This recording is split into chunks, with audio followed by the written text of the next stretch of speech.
ಮಾತಾಜಿ ಮಾಡಿ ಮಾಡಿ ಮಾಡಿ. ಹರೇ ಕೃಷ್ಣ ಮಾತಾಜಿ, ಪ್ರಣಾಮ ಸರ್. ಹರೇ ಕೃಷ್ಣ.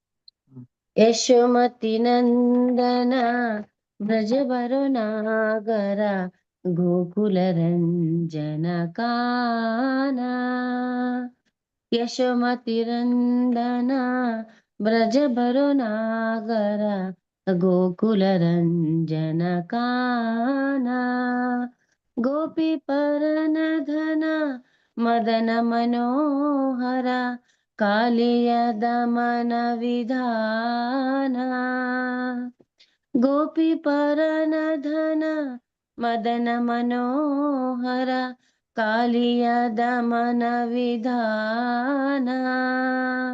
ಯಶೋಮತಿ ನಂದನ ಬ್ರಜ ಬರೋ ನಾಗರ ಗೋಕುಲ ರಂಜನ ಕಾನ. ಅಮಲ ಹರಿನಾಮ ಅಮಿಯ ವಿಲಾಸ, ಅಮಲ ಹರಿನಾಮ ಅಮಿಲ ವಿಲಾಸ. ವಿಪಿನ ಪುರಂದರ ನವೀನ ನಾಗರ ಬರ ಬಂಸಿ ಬದನ ಸುವಾಸ. ವಿಪಿನ ಪುರಂದರ ನವೀನ ನಾಗರ ಬರ ಬಂಸಿ ಬದನ ಸುವಾಸ. ಯಶೋಮತಿ ನಂದನ ಬ್ರಜ ಬರೋ ನಾಗರ ಗೋಕುಲ ರಂಜನ ಕಾನ. ಬ್ರಜ ಜನ ಪಾಲನ ಅಸುರ ಕುಲ ನಾಶನ ನಂದ ಗೋಧನ ರಖವಾಲ. ಬ್ರಜ ಜನ ಪಾಲನ ಅಸುರ ಕುಲ ನಾಶನ ನಂದ ಗೋಧನ ರಖವಾಲ. ಗೋವಿಂದ ಮಾಧವ ನವನಿತ ತಸ್ಕರ ಸುಂದರ ನಂದ ಗೋಪಾಲ. ಗೋವಿಂದ ಮಾಧವ ನವನಿತ ತಸ್ಕರ ಸುಂದರ ನಂದ ಗೋಪಾಲ. ಯಶೋಮತಿ ನಂದನ ಬ್ರಜ ಬರೋ ನಾಗರ ಗೋಕುಲ ರಂಜನ ಕಾನ. ಜಮುನಾ ತಟ ಪರ ಗೋಪಿ ಬಸನ ಹರ ರಾಸ ರಸಿಕ ಕೃಪ ಮೋಯ. ಜಮುನಾ ತಟವರ ನ ಗೋಪಿ ಬಸನ ಹರ ರಾಸ ರಸಿಕ ಕೃಪ ಮೋಯ. ಶ್ರೀ ರಾಧಾ ವಲ್ಲಭ ಬೃಂದವನ ನಟವರ ಭಕತಿ ವಿನೋದಾಶ್ರಯ. ಶ್ರೀ ರಾಧಾ ವಲ್ಲಭ ಬೃಂದವನ ನಟವರ ಭಕತಿ ವಿನೋದಾಶ್ರಯ. ಯಶೋಮತಿ ನಂದನ ಬ್ರಜ ಜನು ನಾಗರ ಗೋಕುಲ ರಂಜನ ಕಾನ. ಹರೇ ಕೃಷ್ಣ ಕೃಷ್ಣ ಕೃಷ್ಣ ಹರೇ ಹರೇ, ಹರೇ ರಾಮ್ ರಾಮ್ ರಾಮ್ ಹರೇ ಹರೇ. ಹರೇ ಕೃಷ್ಣ ಕೃಷ್ಣ ಕೃಷ್ಣ ಹರೇ ಹರೇ, ಹರೇ ರಾಮ್ ರಾಮ್ ರಾಮ್ ಹರೇ ಹರೇ. ಹರೇ ಕೃಷ್ಣ ಕೃಷ್ಣ ಕೃಷ್ಣ ಹರೇ ಹರೇ, ಹರೇ ರಾಮ್ ರಾಮ್ ರಾಮ್ ಹರೇ ಹರೇ. ಜಯ ರಾಧಾ ಗೋವಿಂದ ರಾಧಾ ಗೋವಿಂದ ರಾಧೆ. ಜಯ ರಾಧಾ ಗೋವಿಂದ ರಾಧಾ ಗೋವಿಂದ ರಾಧೆ. ಜಯ ಗೌರನಿತಾಯ್ ಗೌರನಿತಾಯ್ ಗೌರನಿತಾಯ್, ಜಯ ಗೌರನಿತಾಯ್. ಜಯ ಗೌರನಿತಾಯ್ ಗೌರನಿತಾಯ್ ಗೌರನಿತಾಯ್, ಜಯ ಗೌರನಿತಾಯ್. ಜಯ ಜಯ ಪ್ರಭುಪಾದ್ ಪ್ರಭುಪಾದ್ ಪ್ರಭುಪಾದ್, ಜಯ ಶ್ರೀಲ ಪ್ರಭುಪಾದ್ जय जय गुरुदेव गुरुदेव गुरुदेव जय जय गुरुदेव। श्री श्री राधा गोविंद मंदिर की जय माता जी। हरे कृष्ण। ಹರೇ ಕೃಷ್ಣ. ಧನ್ಯವಾದಗಳು ಎಲ್ಲರಿಗೂ ಕೂಡ. ಕೀರ್ತನೆ ಮಾಡಿದವರಿಗೆ, ಯಶೋಮತಿ ಮಾಡಿದವರಿಗೂ ಕೂಡ ಧನ್ಯವಾದಗಳು. ಹಾಗೆ ನಾವು ಇವತ್ತು ಸ್ಟಾರ್ಟ್ ಮಾಡೋಣ. ಹರೇ ಕೃಷ್ಣ. ಓಂ ನಮೋ ಭಗವತೆ ವಾಸುದೇವಾಯ. ಓಂ ನಮೋ ಭಗವತೆ ವಾಸುದೇವಾಯ. ಓಂ ನಮೋ ಭಗವತೆ ವಾಸುದೇವಾಯ. ನಾರಾಯಣಂ ನಮಸ್ಕೃತ್ಯ ನರಂ ಚೈವ ನರೋತ್ತಮಂ ದೇವೀಂ ಸರಸ್ವತಿಂ ವ್ಯಾಸಂ ತತೋ ಜಯಮುದೀರಯೇತ್. ನಷ್ಟಪ್ರಾಯೇಷು ಅಭದ್ರೇಷು ನಿತ್ಯಂ ಭಾಗವತ ಸೇವಯಾ ಭಗವತಿ ಉತ್ತಮಾ ಶ್ಲೋಕೆ ಭಗವತ್ ಭಕ್ತಿರ್ಭವತಿ ನೈಷ್ಠಿಕಿ. ಹರೇ ಕೃಷ್ಣ. ನಮ್ಗೆ ಇವತ್ತು ಈ ಶ್ರೀರಂಗಂ ಇತಿಹಾಸ, ಅದರ ಬಗ್ಗೆ, ದೇವಸ್ಥಾನದ ಬಗ್ಗೆ, ಇತಿಹಾಸದ ಬಗ್ಗೆ ಮಾತನಾಡ್ಲಿಕ್ಕಿದೆ.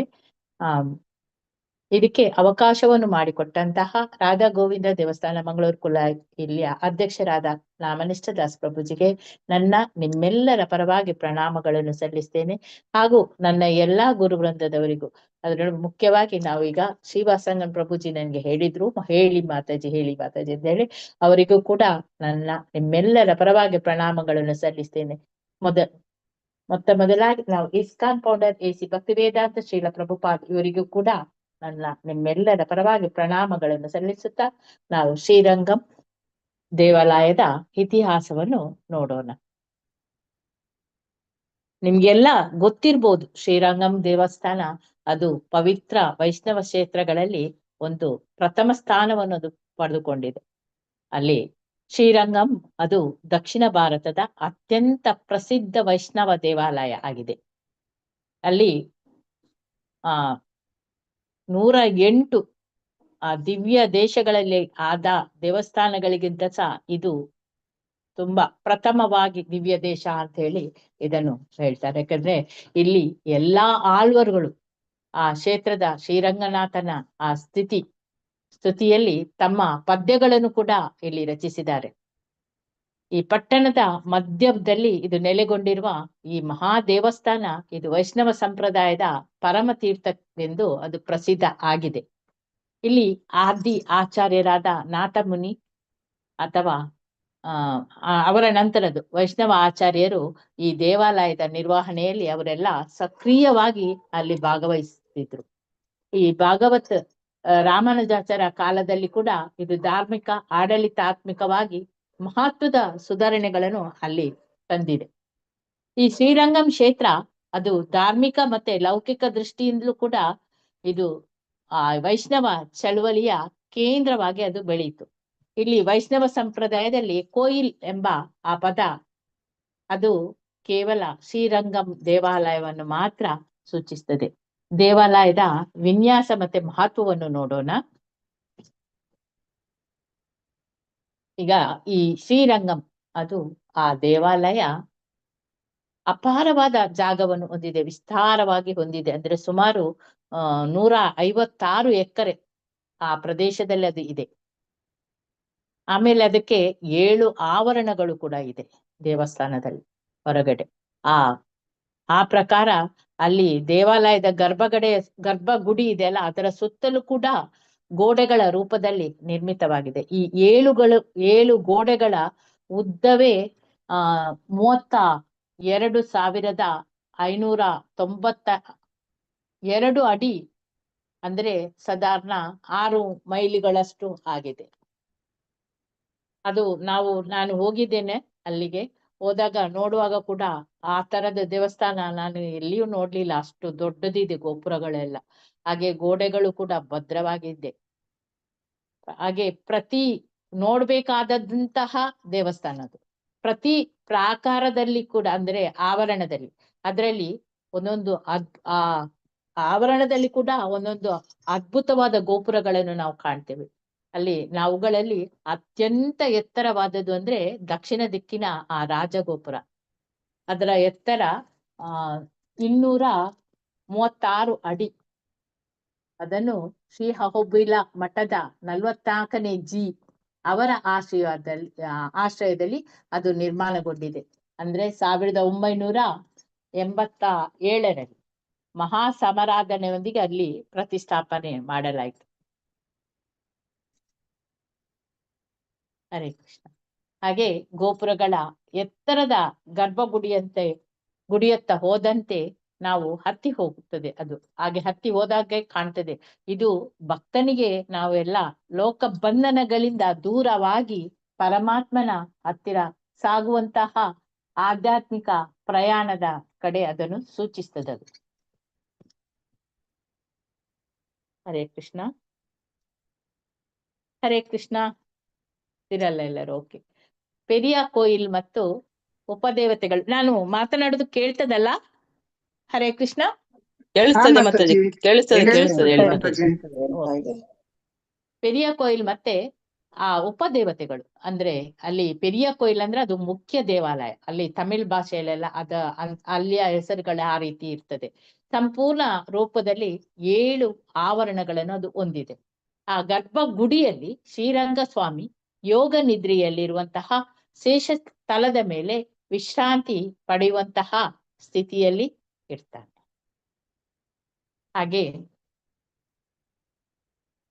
ನಿಮ್ಮ ಕಣ್ಣಿನ ಮುಂದೆ ಆ ಚಿತ್ರ ಬಂದಿರಬಹುದು. ಹೇಗೆ ಆ ಭಗವಂತ ಮಲಗಿಕೊಂಡು ಆ ಶೇಷನಾಗನ ಮೇಲೆ ಮಲಗಿಕೊಂಡು ಇರುವಂತಹ ಚಿತ್ರ. ಹಾಗೆ ದೇವಾಲಯದ ಒಳಗಡೆ ಇನ್ನು ಕೂಡ ಅನೇಕ ದೇವಸ್ಥಾನಗಳು ಇದೆ. ಅಲ್ಲಿ ವಿಶ್ವಸೇನ, ರಾಮ, ಕೃಷ್ಣ, ನಾಚಿಯಾರ್, ಚಕ್ರತಾಳ್ವಾರ್, ಗರುಡ, ಹನುಮಾನ್, ಅಂಡಾಳ್ ಮುಂತಾದ ಉಪದೇವತೆಗಳ ದೇವಸ್ಥಾನಗಳು ಕೂಡ ಅಲ್ಲಿ ಇವೆ. ಅಷ್ಟೇ ಅಲ್ಲದೆ ಅಲ್ಲಿ ಎಲ್ಲಾ ಆಳ್ವರುಗಳು ಮತ್ತೆ ಆಚಾರ್ಯರುಗಳ ಸನ್ನಿಧಿಗಳು ಕೂಡ ಅಲ್ಲಿ ಇವೆ. ಹಾಗೆ ಮುಂದಕ್ಕೆ ಅಲ್ಲಿ ಕಾವೇರಿ ಮತ್ತೆ ಕೊಳ್ಳಿಡಂ ಎಂಬ ನದಿಗಳ ನಡುವಿನ ತೀರ್ಥ, ಆ ತೀರ್ಥ ಪ್ರದೇಶದಲ್ಲಿ ಪವಿತ್ರ ಪೆರಿಯಲ್ ಕೋಯಿಲ್ ಅಂತ ದೀಪ. ಅಲ್ಲಿ ಕಾವೇರಿ ಮತ್ತೆ ಕೊಳ್ಳಿಡಂ ಎಂಬ ಆ 2 ನದಿಗಳ ನಡುವೆ ಅದು ನೆಲೆಗೊಂಡಿದೆ. ಹೀಗೆ ಇಲ್ಲಿ ನದಿ ಮತ್ತು ದೇವಾಲಯದ ಅವಿಭಾಜ್ಯ ಸಂಬಂಧವು ಈ ಸ್ಥಳದ ಪವಿತ್ರವನ್ನು ಅದು ಹೆಚ್ಚಿಸುತ್ತದೆ.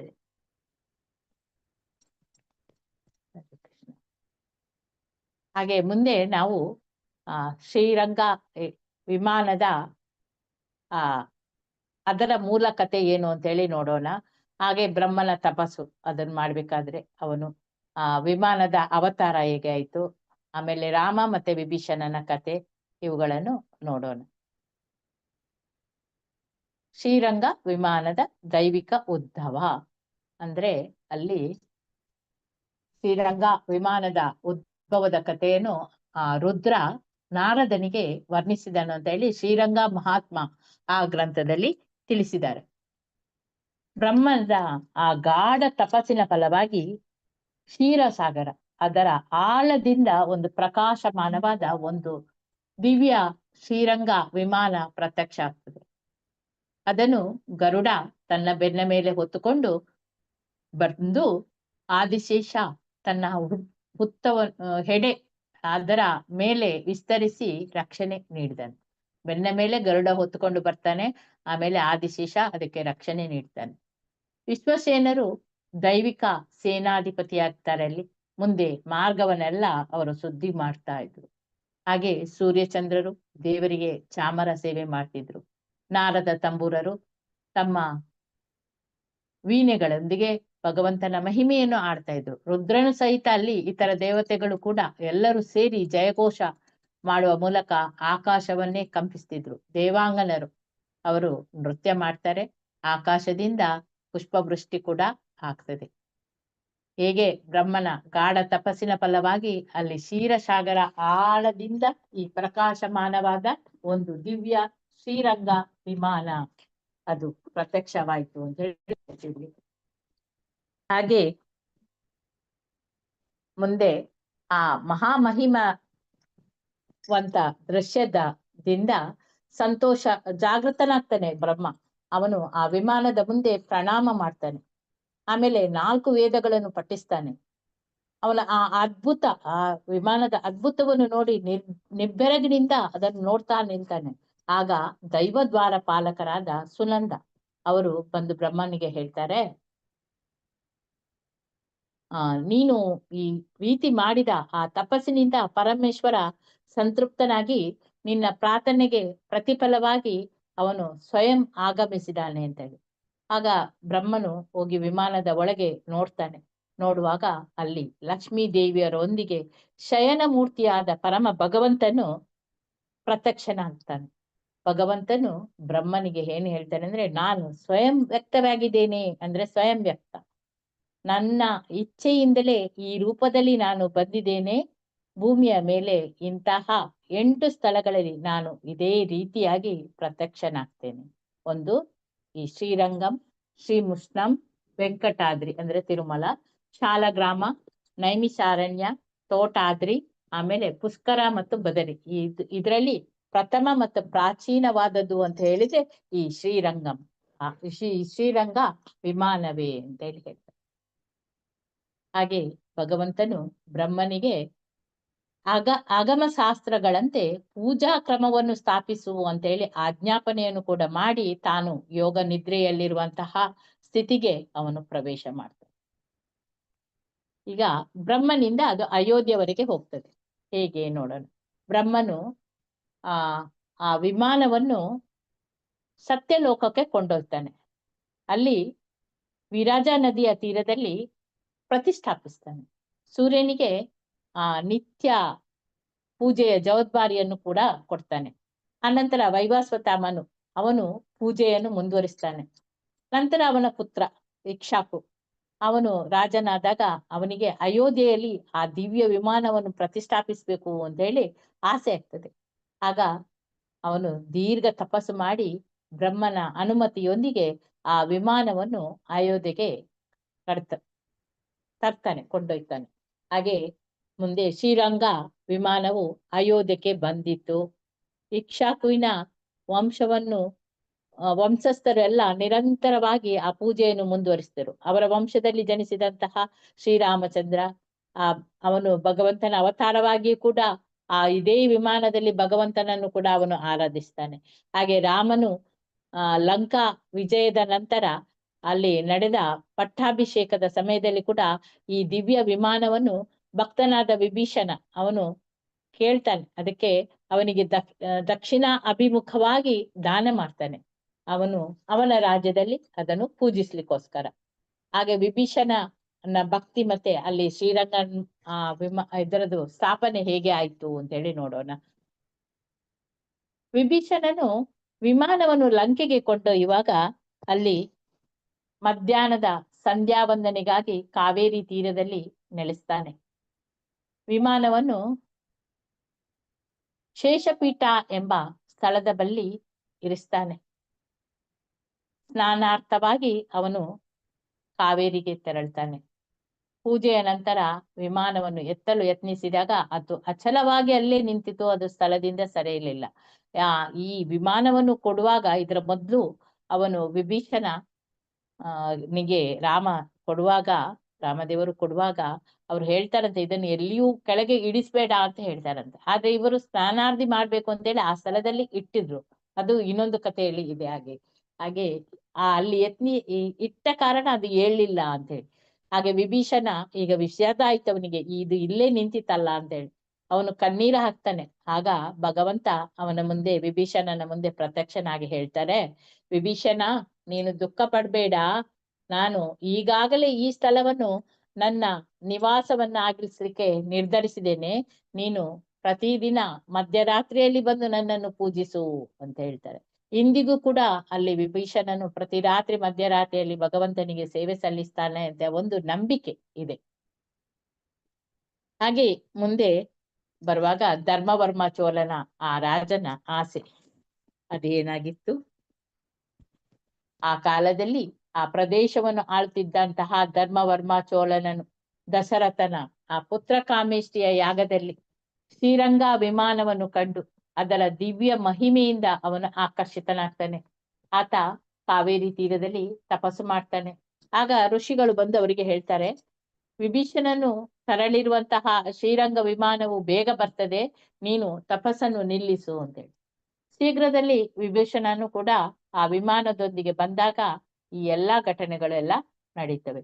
ಭಗವಂತನು ಅಲ್ಲೇ ಸ್ಥಿರನಾದಾಗ ಧರ್ಮವರ್ಮ ಬಹಳ ಆನಂದದಿಂದ ದೇವಾಲಯವನ್ನು ನಿರ್ಮಿಸ್ತಾನೆ. ಧರ್ಮವರ್ಮ ವೀಧಿ ಎಂಬ ಆ ಆವರಣವನ್ನು ಅವನು ಸ್ಥಾಪಿಸ್ತಾನೆ. ನಿತ್ಯ ಪೂಜಾ ಕ್ರಮವನ್ನು ಕೂಡ ಪ್ರಾರಂಭಿಸ್ತಾನೆ. ಇದರಿಂದ ಇಲ್ಲಿ ಶ್ರೀರಂಗ ವಿಮಾನದ ಅವತರಣೆ ಮತ್ತೆ ಶ್ರೀರಂಗ ಕ್ಷೇತ್ರದ ಸ್ಥಾಪನೆ ಅಲ್ಲಿ ಸಂಪೂರ್ಣವಾಯಿತು. ಈಗ ಮುಂದೆ ನಾವು ಚೋಳ ಅರಸರ ಅವರ ಕಾಲದ ಇತಿಹಾಸ ಮತ್ತೆ ಆಳ್ವರ್ಗಳ ಕೀರ್ತನೆಗಳು ಏನೆಲ್ಲ ಮಾಡಿದ್ರು ಅಂತ ಹೇಳಿ ನೋಡೋಣ. ಅಲ್ಲಿ ವಿಭೀಷಣನ ನಂತರದ ಕಾಲದಲ್ಲಿ ಧರ್ಮವರ್ಮ ಚೋಳನನು ನಿರ್ಮಿಸಿದಂತಹ ದೇವಾಲಯ ಅದು ಹಾದಿಯಲ್ಲಿ ನೈಸರ್ಗಿಕ ಆಘಾತಗಳಿಂದ ಮುಚ್ಚಿ ಆಗ ಯಾರು ವಿಮಾನ ಮತ್ತು ದೇವಸ್ಥಾನದ ಅವಶೇಷಗಳೆಲ್ಲ ಕಾಡಿನಿಂದ ಅದು ಆವೃತವಾಗಿ ಅಡಗಿ ಹೋದವು. ಆಗ ಚೋಳ ವಂಶದ ರಾಜಕುಮಾರ ಆ ಪ್ರದೇಶದಲ್ಲಿ ಬೇಟೆಗೆ ಇಳಿದಾಗ ಒಂದು ಗಿಳಿ ಶ್ಲೋಕವನ್ನು ಪಠಿಸ್ತಾ ಇತ್ತಂತೆ. ಅದನ್ನ ಇವನು ಕೇಳ್ತಾನೆ.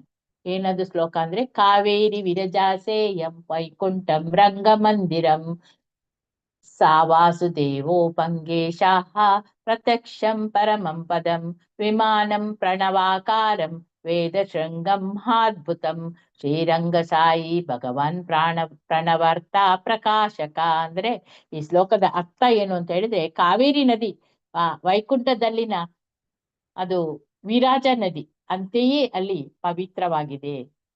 ಹಾಗೆ ಶ್ರೀರಂಗ ಮಂದಿರವು ಕೂಡ ವೈಕುಂಠದ ಒಂದು ರೂಪವೇ.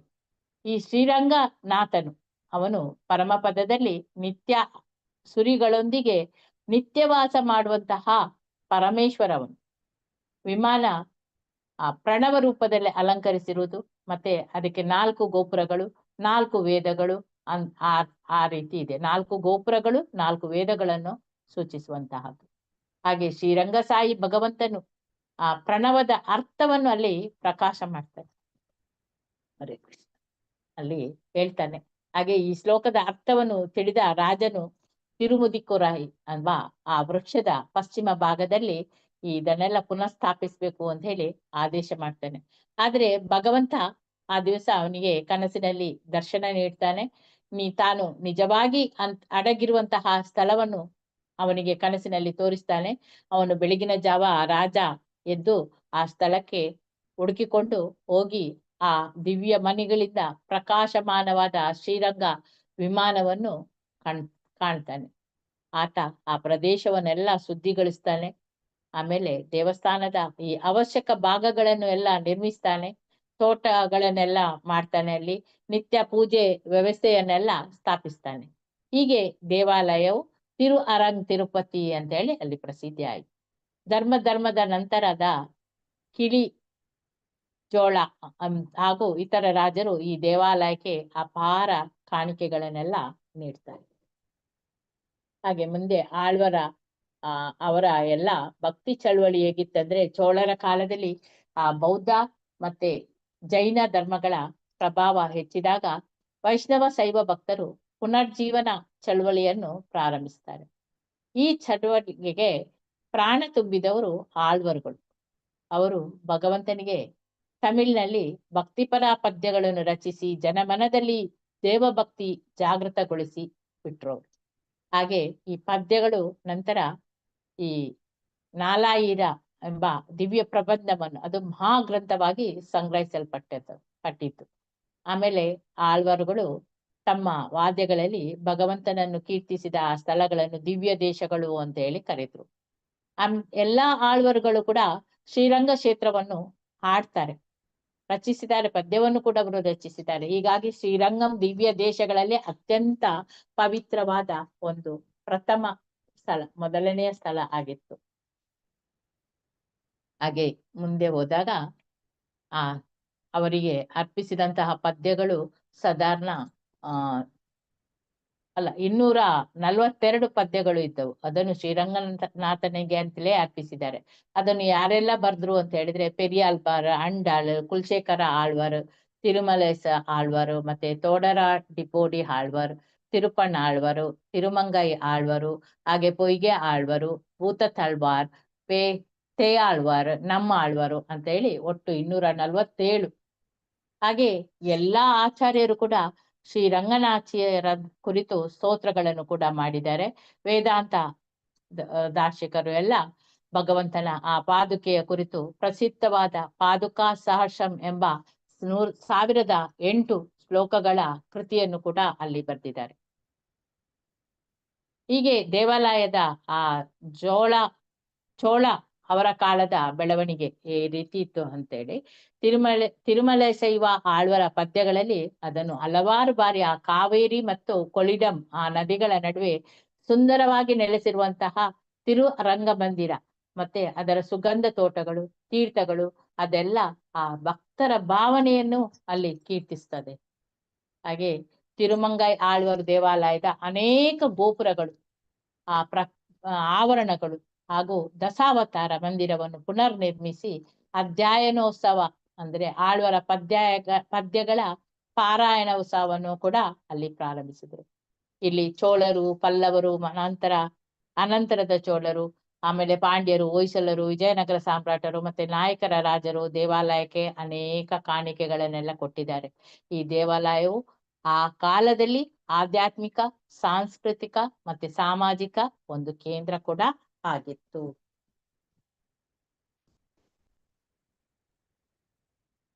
ಹಾಗೆ ಇಲ್ಲಿ ರಾಮಾನುಜಾಚಾರ್ಯರು ಅವರ ವಿಷಯದಲ್ಲಿ ಅವರು ಆ ಸಮಯದಲ್ಲಿ ಇದ್ದಾಗ ಅವರು ಎಷ್ಟು ಸುಧಾರಣೆಗಳು ಮಾಡಿದ್ರು, ನಂತರ ಚೋಳರು ಮತ್ತೆ ವಿಜಯನಗರ ಕಾಲದ ಆ ಕನ್ನಡ ಅವರು ಬರೆದಂತಹ ಅದನ್ನೆಲ್ಲ ಕನ್ನಡ ಅನುವಾದವನ್ನು ಕೂಡ ಮುಂದುವರಿಸ್ತಾರೆ.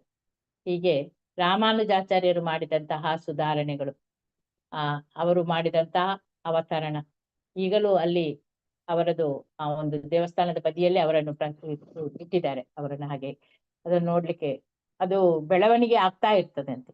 ಅಲ್ಲಿ ಕಾಲಕ್ರಮದಲ್ಲಿ ಶ್ರೀ ವೈಷ್ಣವ ಸಂಪ್ರದಾಯವು ವೈಚಾರಿಕವಾಗಿ ದೃಢಗೊಂಡಿತು. ಆ ಸಮಯದಲ್ಲಿ ಭಗವಂತನು ಜನರಿಗೆ ಧರ್ಮ ಮಾರ್ಗವನ್ನು ಸ್ಪಷ್ಟಪಡಿಸ್ಲಿಕ್ಕೋಸ್ಕರ ಶ್ರೀಮಾನುಜಾಚಾರ್ಯರು ಅಲ್ಲಿ ಅವತರಿಸಿದ್ರು. ಈ ರಾಮಾನುಜಾಚಾರ್ಯರು ತಿರುಪುಟ್ಟೂರಿನಲ್ಲಿ ಜನಿಸಿದ್ರು. ಯಾದವ ಪ್ರಕಾಶ ಮುಂತಾದ ಆಚಾರ್ಯರ ಅವರು ಶಿಷ್ಯರು ಕೂಡ ಆಗಿದ್ರು. ಅವರು ಪೆರಂಬೂರಿನ ನಿವಾಸಿಯಾಗಿದ್ರು. ಪೆರಂಬೂರ್ ಅದರ ನಿವಾಸಿ. ಅವರಲ್ಲಿ ಉಕ್ಕಿದಂತಹ ಈ ಪರಭಕ್ತಿ ಅವರನ್ನು ಶ್ರೀರಂಗಂ ಕಡೆಗೆ ಕರೆದುಕೊಂಡು ಹೋಯಿತು. ಭಗವಂತನ ಆಜ್ಞೆಯಿಂದ ಅವರು ಶ್ರೀಮಾನ್ ನಾಥಮುನಿ ಮತ್ತು ಯಮುನಾಚಾರ್ಯರ ಪರಂಪರೆಯನ್ನು ಅಲ್ಲಿ ಮುಂದುವರಿಸಿಕೊಂಡು ಹೋದ್ರು. ಅವರು ಶ್ರೀರಂಗಂನಲ್ಲಿ ಅವರ ಸೇವೆ ಏನಿತ್ತು ಅವರು ಅದನ್ನು ನೋಡೋಣ.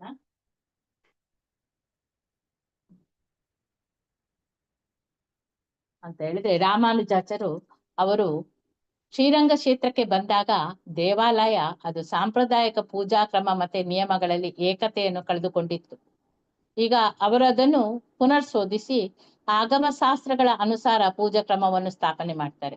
ಅವರು ನಿತ್ಯ ಸೇವೆಯ ನಿಶ್ಚಿತ ಕಾಲಾವಧಿ, ದೇವಾಲಯದ ಧ್ವಜ ಹಾಗೂ ಉತ್ಸವ ಕ್ರಮ ಮತ್ತೆ ಅಂತರಾಯಗಳಿಂದ ರಕ್ಷಣೆಗಾಗಿ ಕೊಯ್ಲ್ ನಿಯಮಾವಳಿ ಅದನ್ನೆಲ್ಲ ರೂಪಿಸ್ತಾರೆ. ದೇವಾಲಯದ ಆಡಳಿತವನ್ನು ಅವರು 74 ಕೋಟಿಗಳು ಅಂದರೆ 74 ಸಿಂಹಾಸನ ಅಧಿಪತಿಗಳು ಎಂಬ ಶಿಷ್ಯ ಪರಂಪರೆಯಿಂದ ಅವರು ವಹಿಸಿದ್ರು. ಶ್ರೀ ವೈಷ್ಣವ ಮತವು ಆ ವೈಜ್ಞಾನಿಕ ಶಿಸ್ತಿನಲ್ಲಿ ಅದು ಹರಡಿಕೊಂಡು ಹೋಯಿತು. ಈಗ ಇಲ್ಲಿ ಸಾಮಾಜಿಕ ಮತ್ತೆ ಧಾರ್ಮಿಕ ಸುಧಾರಣೆಗಳು ಅಂದ್ರೆ ದೇವಾಲಯವನ್ನು ರಾಮಾನುಜಾಚಾರ್ಯರು ಸಾರ್ವಜನಿಕರಿಗೆ ತೆರೆದ ಧರ್ಮಸ್ಥಳವನ್ನಾಗಿ ಇಟ್ರು. ಹಿಂದಿನ ಕಾಲದಲ್ಲಿ ಕೆಲವು ವಿಧಿವಿಧಾನಗಳು ಜನಾಂಗ, ವರ್ಣ ಆಧಾರಿತವಾಗಿದ್ರು.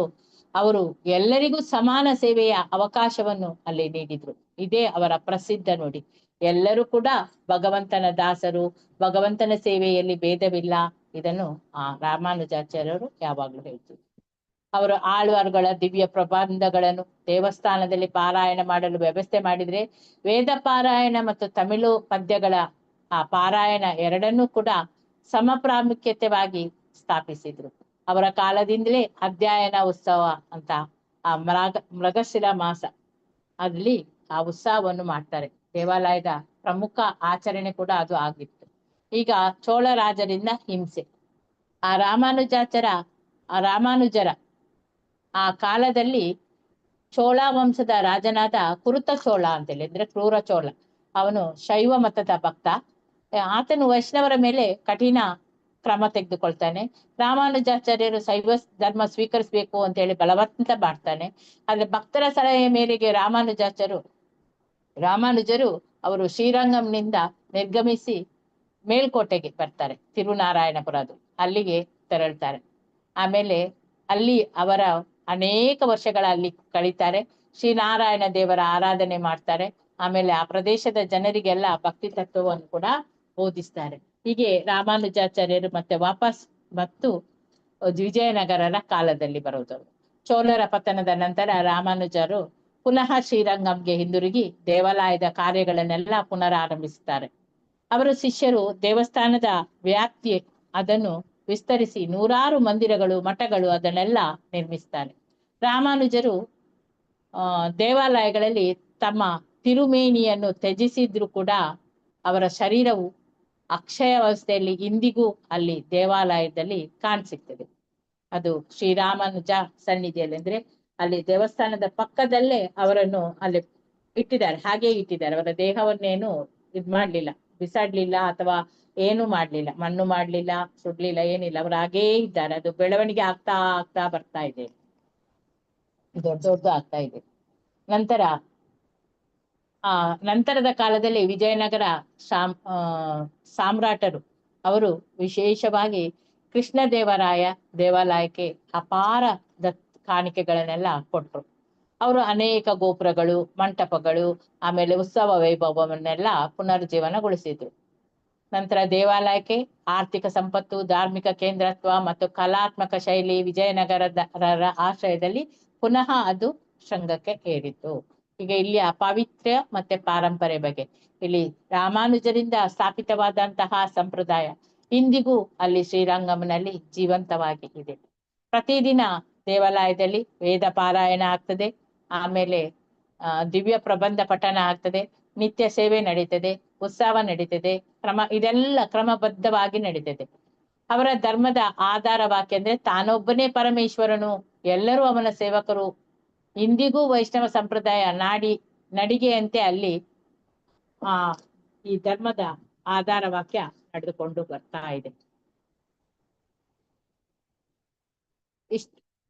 ಆಮೇಲೆ ಇಲ್ಲಿ ಮುಸ್ಲಿಮರ ಆಕ್ರಮಣ ಆಗ್ತದೆ. ಅಲ್ಲಿಗೆ ದೇವಾಲಯದ ರಕ್ಷಣೆಯ ಕಥೆ ಅದು ಹೇಗೆ ವಿಜಯನಗರ ಕಾಲದಲ್ಲಿ ಆಗಿದೆ, ಅದನ್ನು ಪುನರ್ಜೀವನ ಮಾಡಿದ್ದಾರೆ ಅಂತ ಹೇಳಿ ನೋಡೋಣ.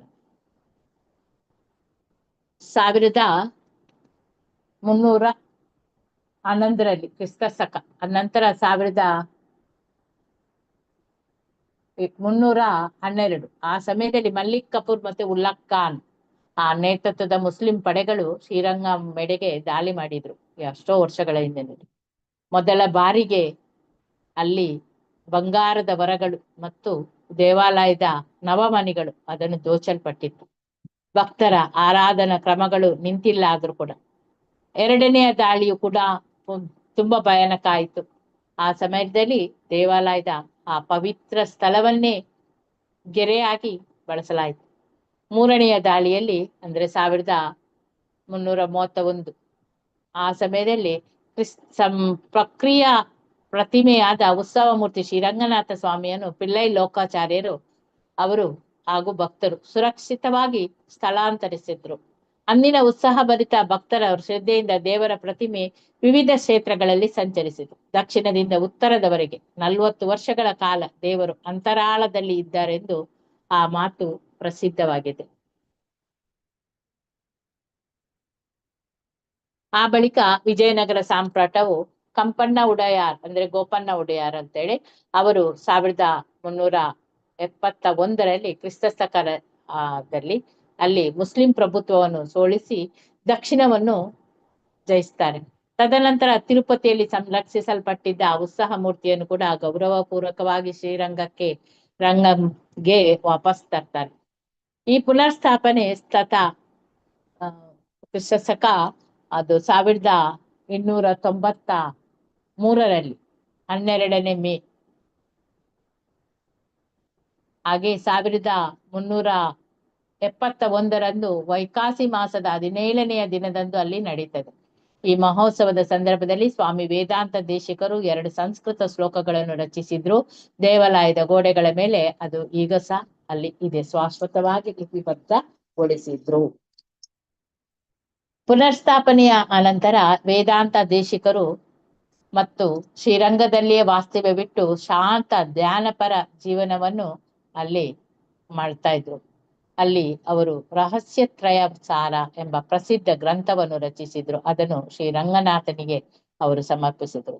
ಹಾಗೆ ಗೋಪಣ್ಣ ಉಡೆಯಾರ್ ಮತ್ತೆ ಉತ್ತಮ ನಂಬಿಗಳ ಮೂಲಕ 52 ಗ್ರಾಮಗಳನ್ನು 17,000 ಬಂಗಾರದ ನಾಣ್ಯಗಳ ದಾನದೊಂದಿಗೆ ದೇವಾಲಯಕ್ಕೆ ಅರ್ಪಿಸಿಬಿಡ್ತಾರೆ.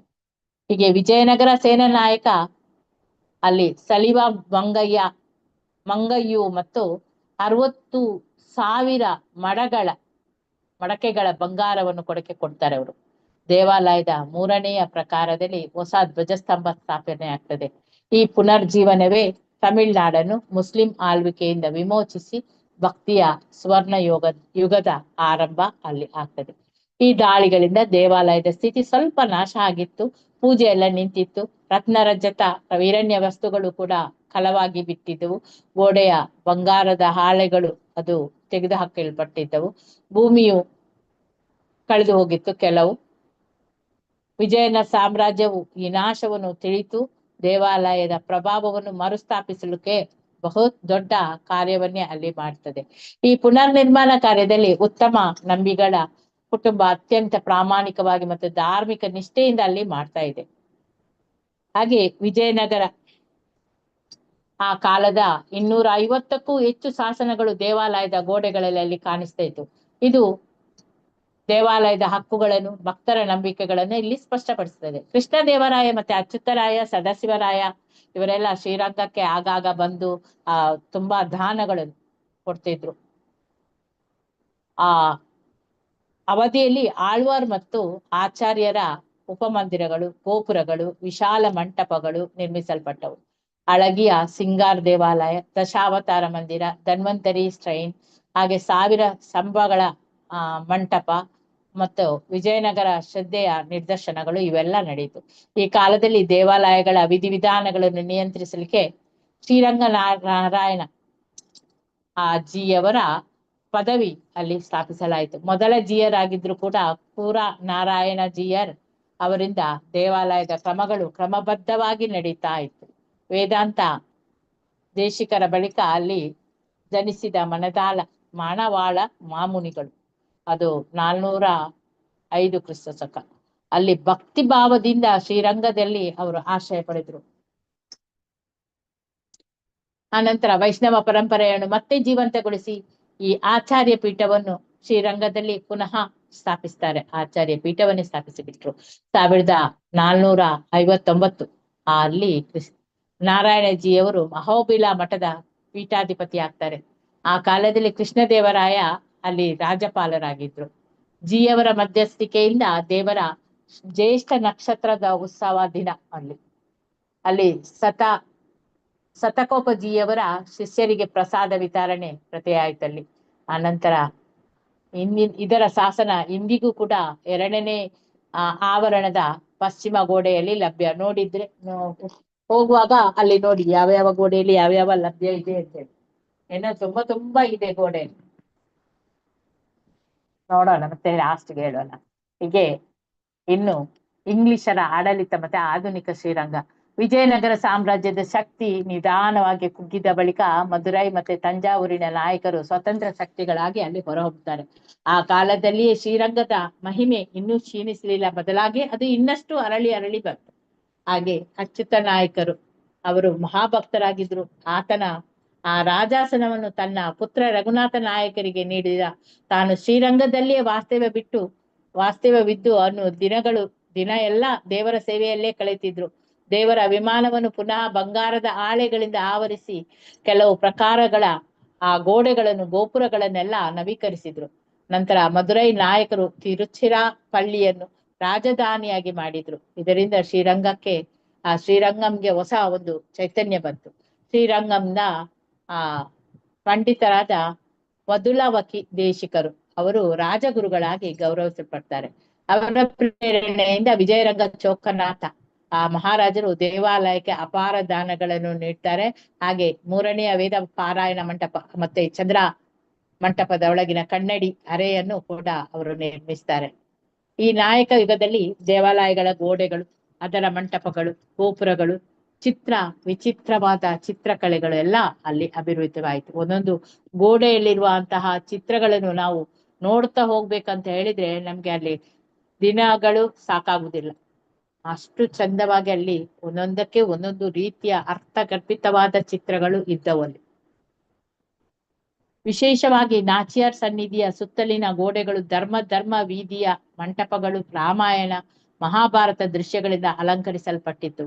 ಈ ಕಲಾ ಸಂಪತ್ತು ಇಂದಿಗೂ ಕೂಡ ಭಕ್ತರ ಮನಸ್ಸನ್ನು ಹರಸ್ತದೆ.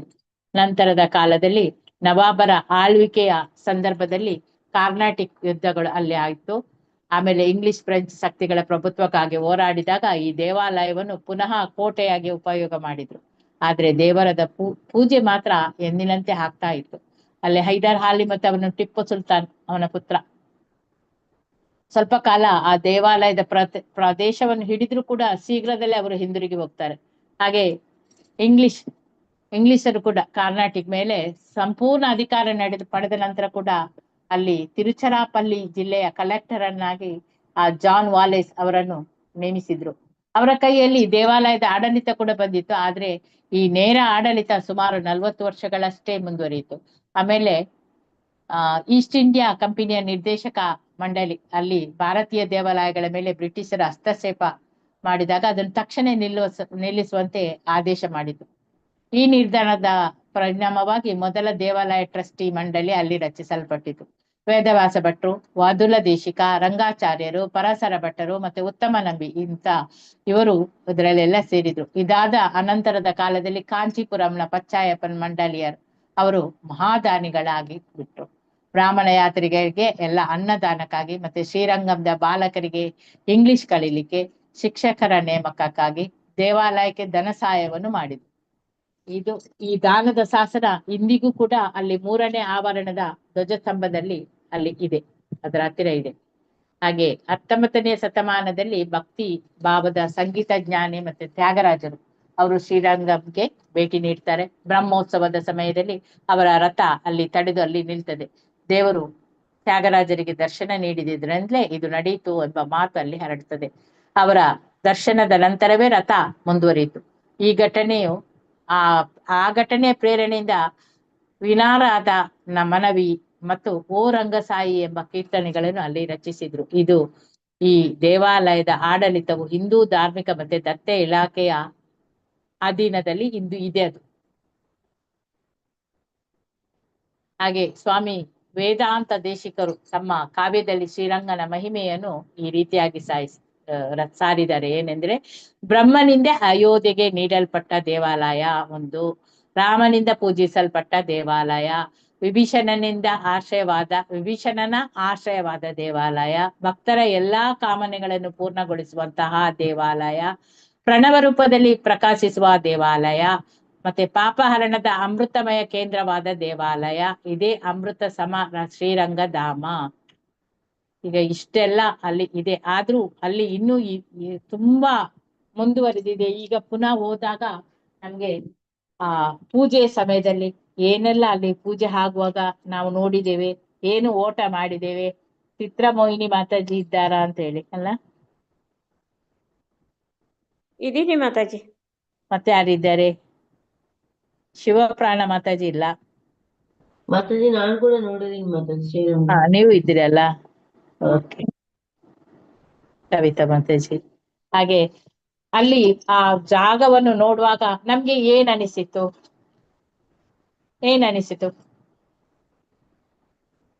ನಾವು ಎಂಟ್ರೆನ್ಸ್ ಕೊಟ್ಟದು ದಕ್ಷಿಣದಿಂದಲ ಉತ್ತರದಿಂದಲ ಮಾತಾಜಿ?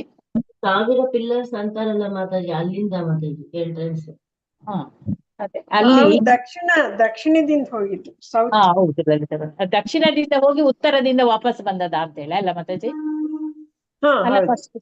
ಹಾಗೆ ಮಾಡಿದ್ದು. ಮತ್ತೆ ನಾವು ಆ ದಿವಸ ರಂಗನಾಯಕಿ ಇರೋದು ನಾರ್ತ್ ಗೇಟ್. ಹೌದು, ರಂಗನಾಥ ಇರೋದು ಸೌತ್ ಗೇಟ್. ಆಮೇಲೆ ನಾವು ಮತ್ತೆ ಒಂದೊಂದು ಜಾಗ ನೋಡಿದೆವಲ್ಲ ಮಸೀದಿಯಲ್ಲಿ. ತುಂಬಾ ದೇವಸ್ಥಾನಗಳು ಮಾತ್ರ ತುಂಬಾ ಚೆನ್ನಾಗಿದೆ. ಮತ್ತೆ ಬೆಳಿಗಿನ ಹೊತ್ತಿಗೆ ನೋಡಿ ಅಲ್ಲಿ ಒಂದು ಏನು ಪೂಜೆ ಮತ್ತೆ ವಿಶ್ವರೂಪ ದರ್ಶನ ಅಂತ ಹೇಳಿ ಇದೆ. ಅದಕ್ಕೆ ಆನ್ಲೈನ್ ಅಲ್ಲಿ ಟಿಕೆಟ್ ಇದೆ ಅಂತೆ. ಅದು ಆನ್ಲೈನ್ ಅಲ್ಲಿ 100 ರೂಪಾಯಿ ಕಟ್ಬೇಕು, ಗೊತ್ತಿಲ್ಲ ನಂಗೆ. ಆ ಟಿಕೆಟ್ ಅನ್ನು ನಾವು ಮೊದ್ಲೇ ಖರೀದಿಸಿಟ್ರೆ ನಮ್ಗೆ ಬೆಳಿಗ್ಗೆ ನೋಡ್ಲಿಕ್ಕೆ ಸುಲಭ ಆಗ್ತದೆ. ಇಲ್ಲದಿದ್ರೆ 500 ರೂಪಾಯಿ ಟಿಕೆಟ್ ಅದು. 500 ರೂಪಾಯಿ. ನಾವು ಹೀಗೆ ಓದೋದಕ್ಕೆ 100 ರೂಪಾಯಿ ಮಾತಾಜಿ. ನಮ್ಗೆ ಗೊತ್ತಿರ್ಲಿಲ್ಲ ಅಲ್ಲ ಹಾಗೆ ಟಿಕೆಟ್ ಹೌದು. ಮಾಡ್ಬೇಕು ಅಂತೇಳಿ. ಆದ್ರೆ ಇನ್ನು ಮುಂದೆ ಹೋಗುವವರಿಗೆ ಒಂದು ಸೂಚನೆ, ಯಾಕಂದ್ರೆ ಆ ಟಿಕೆಟ್ ಅನ್ನು ಮಾಡಿಕೊಂಡೆ ಆ ದರ್ಶನವನ್ನು ಪಡೆಯಿರಿ ಬೆಳಿಗ್ಗೆದ್ದು. ಎಲ್ರಿಗೂ ಸಿಕ್ಕಲ್ಲ, ಲಿಮಿಟೆಡ್ ಅಲ್ಲಿ. ಅದರಿಂದ ಆನೆ, ಕುದುರೆ ಮತ್ತೆ ಇದು ಹಸು ಅದು ಬೆಳಗಿನ ಪೂಜೆ ಆಗುವಾಗ ಬರ್ತದೆ. ನಾವು ಎಷ್ಟು ಗಂಟೆಗೆ ಬರ್ತಾಜಿ? ನೀವೆಲ್ಲ 3 ಗಂಟೆಗೆ ನಿಂತಿದ್ದಾರೆ. 2:15 ನಾವು ನಿಂತಾಗ. ಅಷ್ಟ್ ನಿಂತು ಪ್ರಯೋಜನ ಆಗ್ಲಿಲ್ಲ ನಮ್ಗೆ. ಹೌದು. ಆದ್ರೆ ವಿಶ್ವರೂಪ ದರ್ಶನ ಆಯ್ತು ಹೇಗೆ 7 ಕಾಲ ಅಲ್ಲ, ನಾನೊಂದು ಓಡಿದ ರೀತಿ ನೋಡಿದ್ರೆ ನಂಗೆ ಗೊತ್ತಿಲ್ಲ, ಏನೋ ಮೈ ಮೇಲೆ ಬಂದಾಗೆ ಓಡಿಯೇ ಬಿಟ್ಟಿದ್ದೇನೆ. ಹರೇ ಕೃಷ್ಣ ಮಾತಾಜಿ, ಸ್ಫಟಿಕಲಿಂಗದ್ದು ದರ್ಶನ ಮಾಡ್ಲಿಲ್ವಾ ಬೆಳಗ್ಗಿನ ಜಾವ? ಅದಕ್ಕೆ ಓಡಿದು ಓ ಸರಿ ಸರಿ. ಆಮೇಲೆ ಹಸು ಬಂದ ಮೇಲೆ ಎಣ್ಣೆ ನೋಡಿದ್ರೆ ಇಲ್ಲಿ ಪ್ರೇಮರಾಘವ ಮಾತಾಜಿ, ಲಲಿತಾ ಮಾತಾಜಿ, ಚಿತ್ರಮೋಹಿ ಮಾತಾಜಿ ಎಲ್ಲರೂ ಇದ್ರು, ನನ್ನ ಒಟ್ಟಿಗೆನೆ ಇದ್ರು. ಇನ್ನು ಇವರನ್ನು ಕಾದ್ರೆ ಆಗ್ಲಿಕ್ಕಿಲ್ಲ ಅಂತ ಹೇಳಿ ಓಡಿದಂದ್ರೆ ಓಡಿ ಹಿಂದೆ ತಿರುಗ್ತೇನೆ, ಇವರಿಲ್ಲ. ಓಡಿದೆ, ಮತ್ತೆ ಮುಂದೆ ಹಿಂದೆ ತಿರುಗ್ಲಿಲ್ಲ ನಾನು. ಮತ್ತೆ ಓಡಿ ಕ್ಯೂ ಅಲ್ಲಿ ಹೋಗಿ ನಿಂತ್ಕೊಂಡೆ. ಆದ್ರೂ ಅಲ್ಲಿ ಆಗುವಾಗ ಸಹ ಕೂಡ ಎಷ್ಟು ಜನಗಳು ಮುಂದೆ ಹಾರಿಕೊಂಡು ಇದನ್ನೆಲ್ಲ ಕಂಬವನ್ನೆಲ್ಲ ಹಾರಿಕೊಂಡು ಮುಂದೆ ಬಂದು ಸಿಗುದಿಲ್ಲ ಅಲ್ಲ ಮತ್ತೆ ಟಿಕೆಟ್. ಅದಕ್ಕೆ ನಿಮ್ಗೆ ಸಿಕ್ಕಿತ್ತ ಮಾತಾಜಿ ಮತ್ತೆ ಅದು ಟಿಕೆಟ್? ಹೌದು ಮಾತಾಜಿ, ನಾವು ನೋಡಿದ್ವಿ. ಇವರಿಗೆ ಲಲಿತಾ ಮಾತಾಜಿ, ಅವ್ರಿಗೆ ಹೇಳ್ತಾ ಚಿತ್ರಮೋಹಿ ಇದ್ದೀರಾ? ಮಾತಾಜಿ ಅವರೆಲ್ಲ ಇದ್ರಲ್ಲಿ ನೋಡಿದ್ರ ಅಂತ ವಿಡಿಯೋದಲ್ಲಿ ನೋಡಿದ್ರ ನಮ್ಗೆ ಮಾತಾಜಿ? ಸಿಕ್ಕಿಲ್ಲ ಮಾತಾಜಿ. ನಾವು ವಿಶ್ವರೂಪ ದರ್ಶನ ಅಷ್ಟೇ ನೋಡಿದ್ದು. 7 ಕಾಲ ತನಕ ಇದೆಯಲ್ಲ, ವಿಶ್ವರೂಪ ದರ್ಶನ ಸಿಕ್ತು. ಬಟ್ ಅದ ಆನೆ ಅದೆಲ್ಲ ಹೊರಗಡೆ ನೋಡಿದ್ದು, ಅಲ್ಲಿ ಒಳಗೆ ನೋಡಿಲ್ಲ. ನಾನು ಒಳಗಡೆ ನೋಡಿದೆ ಮಾತಾಜಿ. ಅದು ಕರೀತದಂತೆ, ದೇವರ ಬಾಗಿಲು ಓಪನ್ ಮಾಡ್ಲಿಕ್ಕೆ ಅದು ಕರೆದಾಗ ಅದು ಫಸ್ಟಿಗೆ ಆ ದನ ಅಲ್ಲಿ ಇದ್ ಮಾಡ್ತದೆ ಕಾಣ್ಬೇಕು, ಮೂತ್ರ ಮಾಡ್ತದೆ, ಶುದ್ಧೀಕರಿಸ್ತದೆ. ಆಮೇಲೆ ಇದೆರಡು ಯಾವುದು ಗೀಳಿರ್ತದೆ, ಅಂದ್ರೆ ಅಲ್ಲಿ ಶ್ರೀರಂಗ ಕುದುರೆ ಮತ್ತೆ ಎದ್ದೇಳು 3 ಸಲ ಕರೀತದೆ ಅದು. ಎದ್ದೇಳು ರಂಗ ಅಂತಂತೆ ಮಾತಾಜಿ. ರಂಗ ಅಂತ ಕರಿಯತ್ತೆ. ರಂಗ ಅಂತೇಳಿ ಕರೆಯುವುದನ್ನು. ಆಗ ಆ ಬಾಗಿಲು ಮತ್ತೆ ಓಪನ್ ಆಗುತ್ತೆ. ನಂತರ ಪೂಜೆ ಸ್ಟಾರ್ಟ್ ಆಗಿದೆ. ಅದು ನೋಡ್ಲಿಕ್ಕೆ ತುಂಬಾ ಚಂದ ಇದೆ. ಅದಕ್ಕೆ ಎಲ್ಲರಿಗೂ ಈ ದರ್ಶನ ಸಿಗ್ಲಿ. ನೀವು ಮೊದ್ಲೇ ಆನ್ಲೈನ್ ಆದ್ರೂ ಈ ಕ್ಯೂ ನಿಲ್ಲುವುದು ಬೇಡ. ಪಾಪ ಪ್ರಾಯದವರಿಗೆಲ್ಲ ಆಗುದಿಲ್ಲ ಓಡ್ಲಿಕ್ಕೆ. ನಾನು ಹೇಗೆ ಓಡಿದೇನೋ ಅದು ಗೊತ್ತಿಲ್ಲ. ಅದು ಗೇಟ್ ಇಂದಾನೇ ಅವ್ರು ಕ್ಯೂ ಫಾಲೋ ಮಾಡಿದ್ರೆ ಫಸ್ಟ್ ಇದ್ದವ್ರಿಗೆ ಫಸ್ಟ್ ಸಿಕ್ಕೋದು. ನಾವೇ ಫಸ್ಟ್ ಇದ್ರು ನಮಗ್ ಸಿಕ್ಕಿಲ್ಲ ಅದು. ಯಾಕಂದ್ರೆ ಆಮೇಲೆ ಎಲ್ಲ ಓಡ್ಬಿಟ್ರು, ನಮ್ಗೆ ಅದಾಗ್ಲಿಲ್ಲ. ಆಗುದಿಲ್ಲ ಮಾತಾಜಿ, ನಡೀಲಿಕ್ಕೆ ಕೂಡದಿದ್ರೆ ಏನು ಪ್ರಯೋಜನ ಇಲ್ಲ. ನಾವು ಹೋಗ್ಬೇಕಾದ್ರೆ ಈ ರೀತಿಯಾಗಿ ನಡೆಯೋದೆಲ್ಲ ಓಡ್ಬೇಕು, ಹಾರ್ಬೇಕು. ಓಡ್ಬೇಕು. ಅಯ್ಯೋ ದೇವ್ರೆ, ಹಾರ್ಲಿಕ್ಕೆ ನನ್ಗೂ ಕೂಡ ಆಗ್ಲಿಲ್ಲ. ನಾನು ಓಡಿದಂದ್ರೆ ಓಡಿದೆ, ಏನು ಓಡಿದೆನೋ ಗೊತ್ತಿಲ್ಲ, ಮೈಯಲ್ಲಿ ಬಂದವರಾಗೆ ಓಡಿದೆ. ಹಿಂದೆ ತಿರುಗಿ ನೋಡ್ತೇನೆ, ನಮ್ಮವ್ರು ಯಾರು ಇಲ್ಲ. ಅಯ್ಯೋ ದೇವರೇ ಅಂತ ಹೇಳಿ ಆಯ್ತಾಗ ನೋಡುವ ಮುಂದೆ. ಆನ್ಲೈನ್ ಟಿಕೆಟ್ ಗೊತ್ತಾಗಿದ್ರೆ ನಾನು ತಗೊಂಡ್ಬಿಡ್ತಿದ್ದೆ ಆನ್ಲೈನ್ ಟಿಕೆಟ್. ಹೌದು, ಗೊತ್ತಿಲ್ಲಲ್ಲ ಮಾತಾಜಿ, ನನ್ಗೆ ಸಹ ಗೊತ್ತಿದ್ರೆ ನಾನು ಮೊದ್ಲೇ ತಗೊಳ್ತೀನಿ. ಹೋದ್ಮೇಲೆ ಆ ವಿಷಯ ಗೊತ್ತಾಗಿದ್ದು. ಹೌದು, ಅದಕ್ಕೆ ನಿಮ್ಗೆಲ್ಲರಿಗೂ ಇದು ಒಂದು ಸೂಚನೆ. ನೀವು ಮೊದ್ಲೇ ಆನ್ಲೈನ್ ಟಿಕೆಟ್ ಬುಕ್ ಮಾಡ್ಕೊಳ್ಳಿ, ಆರಾಮದಲ್ಲಿ ಹೋಗಿ. ಹಾಗೆ ಯವನಸ್ಥರು ಇದ್ರೆ ತೊಂದ್ರೆ ಇಲ್ಲ, ಹೇಗಾದ್ರೂ ಮಾಡಿಕೊಂಡು ಹೋಗ್ಬೋದು. ಆದ್ರೂ ಲಾಸ್ಟ್ಗೆ ಕೊನೆಗೆ ಅದು ಟಿಕೆಟ್ ಮುಗೀತದೆ, 100 ರೂಪಾಯಿದು ಟಿಕೆಟ್ ಕೊನೆಗೆ ಮುಗೀತದೆ. ಆಗ ನೋಡ್ಲಿಕ್ಕೆ ಆಗುದಿಲ್ಲ. ಅದು ಇಷ್ಟು ನಾನು ಹೋಗಿ ಮುಟ್ಟಿದ ನಂತರ ಪುನಃ ಒಂದು 2 ಲೈನಿಗೆ ಮಾತ್ರ ಸಿಕ್ಕಿದೆ ಕಾಣ್ಬೇಕು. ಒಂದು 250 ಜನಕ್ಕೆ ಕೊಡ್ತಾರೆ ಅಷ್ಟೇ. ಅಷ್ಟೇ ಜನರಿಗೆ ಕೊಡುದು ಅಲ್ಲಿ. ಅದರಿಂದ ಲಿಮಿಟೆಡ್ ಟಿಕೆಟ್ಸ್ ಆಗಿದ್ರಿಂದ ಅಲ್ಲಷ್ಟು ರಶ್. ಗಲಾಟೆ ಅಲ್ಲಿ ಹಾರೋದು, ಎಗ್ರೋದು, ಓಡೋದು ಈ ತರ ಎಲ್ಲ ಮಾಡ್ತಾರೆ. ಅದಕ್ಕೆ ಇದೊಂದು ವಿಷಯವನ್ನು ನೆನಪಿಡಿ, ಮೊದ್ಲೇ ಬುಕ್ ಮಾಡಿ ಹೋಗಿ ವಿಶ್ವರೂಪ ದರ್ಶನವನ್ನು ಕೂಡ ಪಡೆಯಿರಿ. ಮತ್ತೆ ನೋಡ್ಲಿಕ್ಕೆ ಎಲ್ಲ ಚಂದದು. ಆ ರಂಗನಾಯಕಿ ತುಂಬಾ ಚಂದ ಇದ್ದಾರೆ. ನಾವು 2-3 ಸಲ ಹೋದೆವಾ ಅಂತ ಹೇಳಿ ಎಲ್ಲ ಮಾತಾಜಿ ರಂಗನಾಯಕಿ ದರ್ಶನ ಮಾಡ್ಲಿಕ್ಕೆ. ರಂಗನಾಯಕಿನ 3 ಸಲ ನೋಡಿದ್ವಿ, ರಂಗನಾಥನಂತೂ 6 ಸಲ ನೋಡಿದ್ವಿ. ಹೌದು. ಮತ್ತೆ ಅಲ್ಲಿ ಆ ಪೀಠ ಮೇಲೆ ಇರುವಂತಹ ಗೋಲ್ಡನ್ ಒಂದು ಇದಿದೆ, ಮೂರ್ತಿ ಇದೆ, ಎಂತದದು, ರಾಮನ್ ಶ್ರೀರಂಗಂ ಮೇಲೆ ನಾವು ನೋಡಿ ನೋಡಿ ಅಲ್ಲಿ ಮೇಲೆ ಹತ್ತಿ ನೋಡಿದೆವು, ಅಲ್ಲಿ ಬ್ರಹ್ಮ ಸಂಹಿತೆ ಓದಿದೆವು ನಾವು. ಹಾ, ಅದು ವಿಮಾನ ಗೋಪುರ ನೋಡಿದ್ವಿ. ಹಾ ಅದೇ ಗೋಪುರ ಅಲ್ಲಿ ಬ್ರಹ್ಮ ಸಂಹಿತೆ ಹೇಳಿದ್ರಿ. ಸಂಹಿತೆ. ಆಮೇಲೆ ಹಲ್ಲಿದ್ ನೋಡಿದ್ವಿ. ಹೌದು. ಆಮೇಲೆ ಅಲ್ಲಿ 4 ಜನದ್ದು ಕುಂಟದ ಅಂತ ಒಂದ್ 4ರದ್ದು ನೋಡಿದ್ವಲ್ಲ, ಮತ್ತು ಹೋಗಿ ನೋಡಿದ್ವಿ. ಹೌದೌದು, ಮತ್ತೆ ಪುನಃ ಹೋಗಿ ನೋಡಿ ಬಂದದ್ದು. ರಾಮಾನುಜಾಚಾರ್ಯರದ್ದು ಸಹ ನೋಡಿದೆವು. ರಾಮಾನುಜಾಚಾರ್ಯ ಮತ್ತೆ ಪಾರ್ಥಿವ ಶರೀರ ನೋಡಿದ್ವಿ. ಮತ್ತೆ ಅಲ್ಲಿ ಪುನಃ ನಾವು ಈಚೆಗೆ ಬರುವಾಗ ಹನುಮಂತ ಟೆಂಪಲ್, ಮತ್ತೆ ಹ್ಮ್ ಮತ್ತೇನೋ ಒಂದು ನೋಡಿದೆವಲ್ಲ, ಮತ್ತೆ ಪುಷ್ಕರಣಿ, ಪುಷ್ಕರಣಿ ನೋಡಿದೆವು. ಗರುಡ. ತುಂಬಾ ನೋಡಿದೆವು ನಾವು. ಸಿಕ್ಕಾಪಟ್ಟೆ ಇದೆ ಒಳಗಡೆ.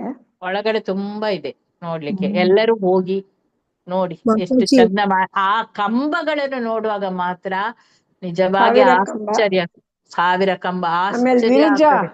ವಿರಜಾ ನದಿ ಜಾಗ, ವಿರಾಜ ನದಿ ಜಾಯಿನ್ ಆಗೋದು ಅದು.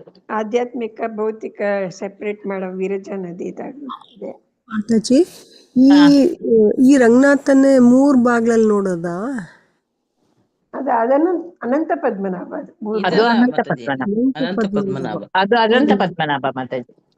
21 ಬಾವಿ ನೀರೆಲ್ಲ ಹಾಸ್ಕೊಂಡ್ರ ಮಾತಾಜಿ, ಸಮುದ್ರ ಸ್ನಾನ ಮಾಡಿದ್ರ? ಯಾರು ನಾವ? ಹ್ಮ್ ಅದು ಗೊತ್ತಿಲ್ಲ. ಅದು ರಾಮೇಶ್ವರ ಅಲ್ಲ ಮಾತಾಜಿ. ಶ್ರೀರಂಗಮಲ್ಲಿ ಎಂತ ಶ್ರೀರಂಗಮಲ್. ಕರೆಕ್ಟ್, ಶ್ರೀರಂಗಮಲ್ ಹೇಳ್ತಿರಲ್ಲ ನೀವು. ಶ್ರೀರಂಗಮಲ್ಲಿ ಇಲ್ಲ, ನಾನ್ ರಾಮೇಶ್ವರ ಲೆಕ್ಕ ಆಗ್ತಾ ಇದ್ದೀನಿ. ರಾಮೇಶ್ವರ. ಸರಿ ಮತ್ತೆ ಮತ್ತೆ ಅಲ್ಲಿ ಚೈತನ್ಯ ಶ್ರೀರಂಗಮಲ್ಲಿ. ಮಹಾಪ್ರಭುಗಳು ಕೂಡ ಅಲ್ಲಿ ಬಂದೊಂದು, ನಾವು ಅದೊಂದು ದೇವಸ್ಥಾನಕ್ಕೆ ಹೋಗಿದ್ದೇವೆ. ಆಳ್ವಾರುಗಳ ದೇವಸ್ಥಾನ, ಆಳ್ವಾರ್ಗಳ ದೇವಸ್ಥಾನ, ದಿವ್ಯ ದೇಶಂದು. ನಮ್ಮ ಇಸ್ಕಾನ್ ಟೆಂಪಲ್ ನೋಡಿದ್ವಿ, ಗೋಪಾಲ್ ಭಟ್ಟ ಗೋಪಾಲ್ ಘಟ್ಟ. ಅಲ್ಲಿ. ಆಮೇಲೆ ಕಾವೇರಿ ಸ್ನಾನ ಮಾಡಿದ್ವಿ. ಕಾವೇರಿ ಸ್ನಾನ ಮಾಡಿದೆವು. ಮತ್ತೆ ಅಲ್ಲೇ ಪ್ರಸಾದ ಅರೇಂಜ್ ಮಾಡಿದ್ರು ಇಸ್ಕಾನ್ ಟೆಂಪಲ್ ಅಲ್ಲಿ. ಚೆನ್ನಾಗಿತ್ತು ಅಟ್ಮಾಸ್ಫಿಯರ್. ತೋಟದಲ್ಲಿ ಇಸ್ಕಾನ್ ಟೆಂಪಲ್. ಇನ್ನೇನ ಒಳ್ಳೆ ಒಳ್ಳೆ ಜಾಗ ಇದೆ ಮಾತಾಜಿ, ನೋಡ್ಬೋದು ಚಂದದಲ್ಲಿ, ಆರಾಮದಲ್ಲಿ ನೋಡ್ಕೊಂಡು ಹೋಗ್ಬೋದು. 3 ದಿನ ಈಸಿಯಾಗಿ ಕಳಿಬಹುದು ಶ್ರೀರಂಗಮಲ್ಲಿ. ನಾವು ಅಷ್ಟು 3 ದಿನ ಈಸಿಯಾಗಿ ಕಳ್ದೆವು. ಇದು ಮಾತ್ರ ಚಂದ ಇದೆ. ಯಾವುದು? ಬೆಳಿಗ್ಗೆಂದು ವಿಶ್ವರೂಪ ದರ್ಶನ, ಅದನ್ನು ನೋಡುದು. ಆಮೇಲೆ ಅದು ಬಿಳಿ ಗೋಪುರದ ಹೇಳಿದ್ರೆ ಮತ್ತೆ. ಹೌದು, ಬಿಳಿ ಗೋಪುರ. ಮತ್ತೆ ಅದು ಉಂಟಲ್ಲ ಮಾತಾಜಿ, ಆ ಪಾದುಕೆ, ಮತ್ತೆ ಇನ್ನೊಂದು 4 ಆ ಗೋಡೆಯಲ್ಲಿ ಇಟ್ಟಿದ್ರಲ್ಲ ನಾವು, ಮತ್ತೆ ಲಾಸ್ಟ್ಗೆ ನಾನು ಅದನ್ನ ನೋಡ್ಲೇಬೇಕು. ಅದೇನೆ, 4 ನೋಡಿದ್ವಲ್ಲ, ಅದೇನೆ. ಹೌದು, ಅದು ಅದಕ್ಕೋಸ್ಕರ ಇನ್ನೊಂದ್ಸಲಿ ಹೋದ್ವಲ್ಲ ನಾವು ಲಾಸ್ಟ್ಗೆ ಪುನಃ ಹೋಗಿ ಬಂದೆವು. ಸುತ್ತಿ ಹಾಗೆ ತುಂಬಾ ಚಂದ ಇದೆ ಮಾತಾಜಿ, ಹೋಗ್ಬೋದು. ಎಲ್ಲರೂ ಹೋಗಿ ಅನುಭವಿಸಿ, ಭಗವಂತನನ್ನು, ಶ್ರೀರಂಗನಾಥನನ್ನು ನೋಡಿ ಅವನ ಆಶೀರ್ವಾದವನ್ನು ಪಡೆಯೋಣ. ನೀವು ನೋಡಿದ್ರೆ ನಾನು ನೋಡಿದಾಗೆ ಅಂತೇಳಿ. ಪ್ರವಚನ ಸಿಕ್ತು ನಮ್ಗೆ. ಹರೇ ಕೃಷ್ಣ. ಶ್ರೀರಂಗ ದರ್ಶನ ಒಂದೇ ದಿವಸ ಮಾಡಿದ್ರ ಮಾತಾಜಿ? ನಾವು ಒಟ್ಟಿಗೆ 5 ಸಲ ಮಾಡಿದೆ, 6 ಸಲವೇನೋ ಮಾಡಿದೆವು. ಅಲ್ಲಿ ಹೋದೆವು, ಒಂದೇ ದಿವಸ ಅಲ್ಲ, 2-3 ದಿವಸ ಸಹ ಬೇಕಾದ್ರೆ ಬೆಳಿಗ್ಗೆ ಎದ್ದುಕೊಂಡು ಹೋಗಿದ್ದೆವು. ಅಲ್ಲ, ಇಲ್ಲಿಂದ ಮಧ್ಯರಂಗ, ಅಂತ್ಯರಂಗ. ಅದು ನಾನ್ ನೋಡಿದೀನಿ. ಅದು ಒಂದೇ ದಿವಸ ಶ್ರೀರಂಗ ದರ್ಶನ. ಶ್ರೀರಂಗ ದರ್ಶನ, ಅದೇ ನಾನು ಶ್ರೀರಂಗ ದರ್ಶನ ಮಾಡ್ಬೇಕು, ಒಂದೇ ಸರಿ ಮಾಡ್ಬೇಕು ಅಂತ ಹೇಳ್ತಾರಲ್ಲ ಮಾತಾಜಿ. ಅದೇ ಮಾಡಿದ್ದೇವೆ ನಾವು. ಸರಿ ಸರಿ. ಹಾಗೆ ಮತ್ತೆ ಅಲ್ಲಿ ಚೈತನ್ಯ ಮಹಾಪ್ರಭುಗಳು ಬಂದು ಅಲ್ಲಿ ಸ್ವಲ್ಪ ಸಮಯ ನಿಂತ ಆ ಜಾಗದಲ್ಲಿ ಕೂಡ ನಾವು ನೋಡಿದೆವು ಅದನ್ನು. ಅಲ್ಲಿ ಮಾತ್ರ ಮುಚ್ಚಿದ್ದೆ ಅದು, ನಾವು ಹೊರಗಿನಿಂದಲೇ ಕೈ ಮುಗಿದುಕೊಂಡು ಬಂದೆವು. ಚೈತನ್ಯ ಅದು ಗೋಪಾಲ್ ಭಟ್ ತಂದೆ ಮನೆ. ಹೌದು, ಅವರ ತಂದೆ ಮನೆ. ಜಗನ್ನಾಥ ಟೆಂಪಲ್ ಪಕ್ಕದಲ್ಲಿ ಇದೆ. ಅಲ್ಲಿ ಕ್ಲೋಸ್ ಇತ್ತು, ಓಪನ್ 10 ಗಂಟೆಗೆ ಅಂತ. ನಾವು ಬೇಗ ಹೋಗಿದ್ದೆವು. ಕೀರ್ತನೆ ಮಾಡಿ ಬಂದೆವು. ಕೀರ್ತನೆ ಮಾಡ್ಕೊಂಡು ಅಲ್ಲಿಂದ ಬಂದೆವು. ತುಂಬಾ ದೇವಸ್ಥಾನಗಳು ಮಾತ್ರ ತುಂಬಾ ಇದೆ ಕೃಷ್ಣ. ಯಾವ್ದು ಅಂತ ನಾವಾಗಿ ಹೋದ್ರೆ ನಮ್ಗೆ ಕನ್ಫ್ಯೂಸ್, ನಿಜವಾಗಿಯೂ ನಮ್ಗೆ ಕನ್ಫ್ಯೂಸ್ ಆಗ್ಬೋದು, ಅಷ್ಟು ದೇವಸ್ಥಾನಗಳು ಇದೆ. ಶ್ರೀರಂಗಂ ಮಾತ್ರ ಗೊತ್ತಾಗ್ಬೋದು, ಅದು ಅತಿ ಎತ್ತರ ಆಗಿದೆ ಅಲ್ಲ. ಮತ್ತೆ ಆಮೇಲೆ ಗೇಟೇ ಕನ್ಫ್ಯೂಸ್ ಆಗತ್ತೆ. ಹೌದು, ನಾವ್ ಗೇಟ್ ಯಾವ ಅಂತ ಹೇಳ್ತೇವೆ. ಹೋಗ್ತೀವಿ ಚಪ್ಪಲ್ ಅದನ್ನ ಒಂದು ಕಡೆಯಲ್ಲಿ ನೆನ್ಪಿಟ್ಕೊಳ್ದೆ ಇಡುದು, ಹೋದ್ರೆ ಮತ್ತೊಂದು ಕಡೆಯಲ್ಲಿ ಹುಡುಕುದು. ಆ ಗೇಟ್ ಹೆಸರು ನೆನ್ಪಿಟ್ಕೊಳ್ದೆ ಹೋದ್ರೆ ನಮ್ಗೆ ಬರೋಕೆ ಗೊತ್ತಾಗಲ್ಲ ಹೆಂಗ್ ಬರೋದು. ಗೊತ್ತಾಗುತ್ತೆ. ಮತ್ತೆ ಒಳಗಿನಿಂದ ಪ್ರಾಯದವರಿಗೆಲ್ಲ ಹೋಗ್ಲಿಕ್ಕೆ ಇದು ಗಾಡಿ ಇದೆ. ಆದ ಗಾಡಿ ಕಾರಣ ತೊಂದ್ರೆ ಇಲ್ಲ, ಎಷ್ಟು ಬ್ಯಾಟ್ರಿ ಪ್ರಾಯದವರು ಕಾರ್ ಕೂಡ ಇದೆ. ಹೋಗ್ಬೋದು. ಹಾ, ಅಂದ್ರೆ ಅದು ಬರೀ ರಂಗನಾಥ ನೋಡಕ್ ಅಷ್ಟಕ್ಕೆ ಯೂಸ್ ನೋಡಕ್ಕೆ ಆಗುತ್ತೆ. ಮಾತ್ರ, ಬೇರೆ ಇಲ್ಲ. ಬಾಕಿ ಎಲ್ಲ ರಂಗನಾಯಕಿ ನೋಡ್ಬೇಕಂದ್ರೆ ನೋಡುದು, ನಡೀತದೆ. ಫಸ್ಟ್ ರಂಗನಾಯಕಿಯನ್ನು ನೋಡುದು, ಮತ್ತೆ ರಂಗನಾಥನಲ್ಲಿಗೆ ಬರುದು. ಫ್ರೀ, ಏನು ಚಾರ್ಜಸ್ ಇಲ್ಲ ಅದಕ್ಕೆ. ಚಾರ್ಜಸ್ ಇಲ್ಲ. ನಮ್ಮ ಇಷ್ಟಾನುಸಾರ ನಾವು ಕೊಡ್ಬೋದು ವಿನಃ ಮತ್ತೆ ನೋಡ್ಬೋದು. ಬೇರೆ ಏನೂ ಇಲ್ಲ. ಅದೇ. ಆದ್ರೆ ಒಂಥರ ಚಂದ ಇತ್ತು. ನಡೆದುಕೊಂಡು ನಾವು ಲಾಸ್ಟ್ಗೆ ಸಂಜೆ ದಿವಸ ಹೋದೆವಲ್ಲ ಮಾತಾಜಿ, ಅದು ತುಂಬಾ ಚಂದ ಇತ್ತು, ನೋಡ್ಲಿಕ್ಕೆ ಖುಷಿ ಆಯ್ತು. ನಡೆದು ಹೋದ್ರೇನೆ ಚಂದ. ಎಲ್ಲ ಪ್ರತಿಯೊಂದು ನೋಡ್ಲೂಬಹುದು. ನೋಡ್ಲಿಕ್ಕೆ ಸಿಗ್ತದೆ, ಅದ್ರ ವಿಸ್ತಾರ ಎಷ್ಟಿದೆ ಅಂತಾನು ತಿಳಿಯುತ್ತೆ ನಮ್ಗೆ. ತಿಳಿತದೆ ಎಷ್ಟು ನಡೆದು ದೊಡ್ಡದಿದೆ. ಹೋಗೋದೇ ಚಂದ. ಆವರಣ ಗೋಡೆಗಳನ್ನು ನೋಡುವಾಗ್ಲೇ ನಮ್ಗೆ ಶಾಕ್ ಹೊಡೆದಾಗೆ ಆಯ್ತು, ಅಮ್ಮ ಇಷ್ಟು ಎತ್ತರ ಇತ್ತು ಅಂತ ಹೇಳಿ. ಆತರ 7 ಪ್ರಾಕಾರ ಇದೆ ಅದಕ್ಕೆ. ಒಂದೊಂದ್ ಹೌದು, 7 ಪ್ರಾಕಾರ ಒಂದೊಂದ್ ಆವರಣಗಳು ಬೀದಿ. ಇದೆ. ಅದು 7 ಒಂದೊಂದ್ ಆವರಣಗಳು. ರೋಡ್ ಮಾಡಿದ್ದಾರೆ ಒಂದೊಂದ್ ಪ್ರಾಕಾರಕ್ಕೆ. ಮತ್ತೆ ನೋಡಿ, ಆ ಕಂಬವನ್ನು ನೋಡುವಾಗ ನಾವಲ್ಲಿ ನಿಂತಿದ್ದೇವಲ್ಲ, ಆಗ ನನ್ನ ಗಂಡ ಕೇಳ್ತಿದ್ರು, ಈ ದೇವರೇ, ಈ ಕಂಬವನ್ನು ಯಾರು ಎತ್ತಿದ್ದಾರೆ ಇಷ್ಟು ಎತ್ತರದ್ದು, ಹೇಗೆ ಮಾಡಿದ್ರು, ಆ ಕಾಲದಲ್ಲಿ ಏನಿತ್ತು, ಈಗ ಆದ್ರೆ ನಮ್ಗೆ ಅದೆಲ್ಲ ಇತ್ತು, ಅದನ್ನ ಸಾಗ್ಸಕ್ಕೆ ಎಷ್ಟು ಕಷ್ಟಪಟ್ಟಿರ್ತಾರೆ. ಕಷ್ಟಪಟ್ಟಿರ್ಬಹುದು ಅಂತ ಹೇಳಿ ಆಲೋಚನೆ ಮಾಡ್ತಿದ್ದೆವು ನಾವು. ಆ ಕಂಬ ಮತ್ತೆ ಮೇಲ್ಛಾವಣಿಗಳು ಕೂಡ ಹಾಗೆಯೇ ಜೋಡಿಸಿದ್ದಾರೆ. ಹೌದು. ಆ ಆಕೃತಿಗಳನ್ನು ಎಲ್ಲ ಹೇಗೆ ಮಾಡಿದ್ದಾರೆ ಮಾತಾಜಿ, ಅದೊಂದು. ಗಾಯತ್ರಿ ದೇವಿ ಮಾತಾಜಿ, ಏನಾದ್ರು ನಿಮ್ಗೆ ಹೇಳಲಿಕ್ಕಿದೆಯಾ? ತಮಿಳ್ನಾಡುಲಂತೂ ಎಲ್ಲಾ ದೇವಸ್ಥಾನ ದೊಡ್ಡ ದೊಡ್ಡ ದೇವಸ್ಥಾನನೇ. ಅದ್ ಹೆಂಗೆ ಕಟ್ಟಿದ್ರು ಏನೋ. ಹೌದು, ಆರ್ಕಿಟೆಕ್ಚರ್ ಪಾಂಡ್ಯರು, ಚೋಳರು. ಸಾಂಸ್ಕೃತಿಕ ಮತ್ತೆ ಇದನ್ನ ಚೆನ್ನಾಗಿ ಎಕ್ಸಿಬಿಟ್ ಮಾಡಿರ್ತಾರೆ ತಮಿಳ್ನಾಡು ದೇವಸ್ಥಾನಗಳಲ್ಲಿ. ಸಂಗೀತ, ನೃತ್ಯ, ಮತ್ತೆ ಭಗವಂತನ ಬಗ್ಗೆ ಉಪನ್ಯಾಸಗಳು, ಇದಕ್ಕೆಲ್ಲ ಚೆನ್ನಾಗಿ ಅವಕಾಶ ಕೊಟ್ಟಿರ್ತಾರೆ. ಮತ್ತೆ ಅಲ್ಲಿ ಬಂದವ್ರಿಗೆ ಅದನ್ನ ತಿಳ್ಕೊಳಕ್ಕೆ ಅವರು ಆ ಒಂದು ಅರೇಂಜ್ಮೆಂಟ್ಸ್ ಮಾಡಿರ್ತಾರೆ. ಅದೇ ಅನುಕೂಲ ಸಹ ಮಾಡ್ತಾರೆ, ಎಲ್ಲ ಅರೇಂಜ್ಮೆಂಟ್ ಎಲ್ಲ ಚಂದದಲ್ಲಿ ಆಗಿದೆ. ಮತ್ತೆ ಅಲ್ಲಿ ಆ ಪ್ರವಚನ ಕೊಡ್ಲಿಕ್ಕೆ ಕೂಡ ಎಷ್ಟು ಚಂದದಲ್ಲಿ ಕೊಡ್ತಾರೆ. ಕೇಳುವ ತಾಳ್ಮೆ ಇದ್ರೆ ಚಂದದಲ್ಲಿ ಕೇಳ್ಬೋದು. ಮೇನ್ ನಮ್ಗೆ ತಾಳ್ಮೆ ಬೇಕು. ಯಾವುದೇ ಒಂದು ಚಿತ್ರಮೋಹಿನಿ ಮಾತಾಜಿ, ಏನಾದ್ರು ಹೇಳುದಿದೆಯಾ? ಎಷ್ಟು ವರ್ಷ ಆಯ್ತು ಮಾತಾಜಿ? ಯಾವಾಗ ಹೋಗಿದ್ದು ಮಾತಾಜಿ ನೀವು? ಅಯ್ಯೋ, ನಾವು ಮೊನ್ನೆ ಈಚೆಗೆ ಹೋಗಿ ಬಂದದ್ದು ಮಾತಾಜಿ. ಸೆಪ್ಟೆಂಬರ್ ಅಲ್ಲಿ. ಸೆಪ್ಟೆಂಬರ್ ಹೋದ್ ವರ್ಷ? ಆಗಸ್ಟ್. ಮೊನ್ನೆ ಸೆಪ್ಟೆಂಬರಾ? ಹೌದು, ಒಂದು 2 ತಿಂಗಳಾಗಿದೆ ಅಷ್ಟೇ.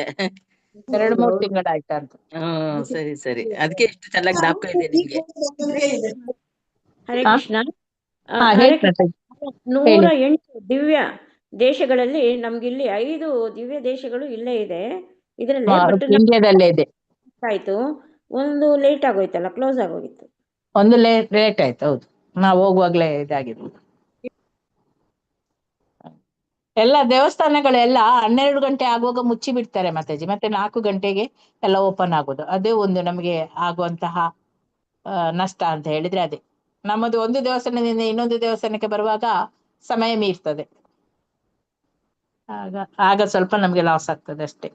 ಇಲ್ಲದಿದ್ರೆ ನೋಡ್ಲಿಕ್ಕೆ ಚಂದ ಪ್ಲೇಸ್. ಪುಂಡರೀಕಾಕ್ಷನ್ ದೇವಸ್ಥಾನ ನೋಡಿದ್ದಲ್ಲ? ಅದು ನೋಡಿದೆವು. ಮತ್ತೆ ಮೇಲೆ ಹತ್ತಿ ಒಮ್ಮೆ ನೋಡಿದೇವಲ್ಲ ಮಾತಾಜಿ, ಅದು ಯಾವ ದೇವಸ್ಥಾನ ನಂಗೆ ಅದು ನೆನಪೇ ಬರುದಿಲ್ಲ ಈಗ. ಚಿತ್ರಮೋಹಿನಿ ಮಾತಾಜಿ, ನನ್ಗೆ ಆಗುದಿಲ್ಲ, ನಾನು ಕೂತ್ಕೊಳ್ತೇನೆ, ನೀವು ಹತ್ತಿ ಅಂತ ಹೇಳಿದ್ರಲ್ಲ, ನಾವು ಸಂಜೆ ಹೋದದ್ದು ನೋಡಿ ಮಾತಾಜಿ. ಅದೇ ಆಂಜನೇಯ. ಆಂಜನೇಯ, ಸರಿ. ನಂಗೆ ಅದೇ ನೆನಪು ಬರ್ಲಿಲ್ಲ. ಮತ್ತೆ ನರಸಿಂಹ. ಇಲ್ಲಿ ಆಂಜನೇಯ ಇದೆ. ಇದಾನೆ ಅಲ್ವಾ ಮಾತಾಜಿ? ಎಲ್ಲ ಅಲ್ಲೇ ಆವರಣದೊಳಗೆ ಇದ್ದಾರೆ. ದೇವಸ್ಥಾನದ ಆವರಣದ ಒಳಗೆ ಅಷ್ಟು ದೇವಸ್ಥಾನಗಳು. ಮತ್ತೆ ಒಂದು ಏನೋ ಒಂದು ಸ್ಟೋರಿ ಇರ್ಬೇಕು ಅಲ್ಲಿ, ಒಂದು ಎಂತದ್ದು ಆಳ್ವರದ್ದು ಸ್ಟೋರಿಯಾ ಏನಂತೇಳಿ ನೆನಪಿಲ್ಲ, ಅದು ಸ್ವಲ್ಪ ಮರ್ತೋಯ್ತು ನಂಗೆ. ಕಥೆಗಳು ತುಂಬಾ ಇದೆ ಮಾತಾಜಿ ಹುಡುಕ್ಲಿಕ್ಕೆ. 12 ಆಳ್ವರ ಸ್ಟೋರಿ ಭಕ್ತರು ಅವರೆಲ್ಲ ಭಗವಂತನ ಒಂದು ಹೇಗೆ ಕೊಂಡಾಡಿದ್ರು, ಎಲ್ಲಿ ಅವರು ಕಾಣಿಸ್ಕೊಂಡ್ರು, ಹಾಗೆ ಅದು ಒಂದೊಂದು ದಿವ್ಯ ದೇಶವಾಗಿರೋದು. ಅವರೆಲ್ಲ ಹಾ. ಭಗವಂತನ ಕೈಲಿ ಮಾತಾಡಿದ್ದಾರೆ, ಕಾನ್ವರ್ಸೇಷನ್ಸ್ ನಡೆದಿದೆ ಅವರಲ್ಲಿ. ಹೌದೌದು. ಎಷ್ಟು ಭಕ್ತರು ಅವರು ಹಾಗಾದ್ರೆ. ಮತ್ತೆ ರಾಮಾನುಜಾಚಾರ್ಯರದ್ದು ಅಲ್ಲಿ ಸಹ ಪೂಜೆ ಆಗುವಾಗ ನಾವು ಓದೇವಲ್ಲ ಮತ್ತೆ ಬೆಳಿಗ್ಗೆ ಅಲ್ಲಿ ಪ್ರಸಾದ ಎಲ್ಲ ಅಲ್ಲಲ್ಲೇ ಕೊಡ್ತಿದ್ರು ನೋಡಿ ನಮ್ಗೆ. ಪೊಂಗಲ್ ಎಷ್ಟು ಚಂದ ಇತ್ತು, ಪೊಂಗಲ್ ಟೇಸ್ಟ್ ಆಗಿತ್ತು ಪೊಂಗಲ್. ಅದು ಕೊಡುವ ರೀತಿ, ಅವರು ಮಾಡುವುದು ಸ್ವಲ್ಪ ಎಷ್ಟು ಜನ ಆ ಹೊರಟು ಪಟ್ ಅಂತ ಬೈತಾರೆ. ಹೌದೌದು ಬೈತಾರೆ, ಆದ್ರೆ ಬೈಯುದಂದ್ರೆ ಅವರು ಅವರು ಯಾಕೆ ಅಂತ ಹೇಳಿದ್ರೆ ಅವರಿಗೂ ಶಿಸ್ತು ಪರಿಪಾಲನೆ ಮಾಡಿ ಮಾಡಿ ಸುಸ್ತಾಗ್ತದೆ, ಮತ್ತೆ ಎಂತ ಮಾಡ್ತಾರೆ. ಮಾಡೋದು ಹಿಂಗೆ ಅವ್ರು ಹಂಗೆ ಮಾಡ್ಲೇಬೇಕಾಗುತ್ತೆ. ನಮ್ಗೆಲ್ಲ ಗೊತ್ತಿಲ್ಲ, ಆ ಭಾಷೆ ಅರ್ಥ ಆಗುದಿಲ್ಲ, ಅವ್ರು ಏನ್ ಹೇಳ್ತಾರಂತ ನಾವು ಮುಖ ಮುಖ ನೋಡ್ತಾ ನಿಂತಿದ್ದೇವೆ ಅಷ್ಟೇ. ಅದೇ ಮತ್ತೆ ಯಾರೋ ಭಾಷೆ ಗೊತ್ತಿದ್ದವರು ನಮ್ಗೆ ಸ್ವಲ್ಪ ಹೇಳಿಬಿಟ್ರು, ಹೀಗೆ ಮಾಡಿ ಹೀಗೆ ನಿಲ್ಲಿ ಅಂತ ಹೇಳಿ ಅಲ್ಲವಾ. ನನಗೆ ಅರ್ಥ ಆಗುತ್ತೆ, ತಮಿಳೆಲ್ಲ ಗೊತ್ತು. ನಿಮ್ಗೆ ಚಿತ್ರಮೋಹಿನಿ ಮಾತಾಜಿಗೆ ಅರ್ಥ ಆಗ್ತದೆ, ನಮ್ಗೆ ಅರ್ಥ ನೀವೇ ಹೇಳಿದ್ದು ಮತ್ತೆ ಹೀಗೆ ಮಾಡ್ಬೇಕಂತ ಅಂತ ಹೇಳಿ. ಟ್ರಾನ್ಸ್ಲೇಟರ್ ಆಗಿದ್ದೆ ನಾನಲ್ಲಿ. ಹೌದು ಅಲ್ಲಿ. ಚಂದ ಇತ್ತು, ಎಲ್ಲರೂ ಸವಿಯಿರಿ ಈ ಆನಂದವನ್ನು ಅಂತ ಹೇಳ್ತಾ ನಾವು ಇಂದಿನ ತರಗತಿಗೆ ವಿರಾಮವನ್ನು ಕೊಡೋಣ. ವಾಂಚಾ ಕಲ್ಪತರುಭ್ಯಶ್ಚ ಕೃಪಾ ಸಿಂಧುಭ್ಯ ಏವ ಚ ಪತಿತಾನಾಂ ಪಾವನೇಭ್ಯೋ ವೈಷ್ಣವೇಭ್ಯೋ ನಮೋ ನಮಃ. ಏನಾದ್ರೂ ಹೇಳಲಿಕ್ಕಿದೆಯಾ?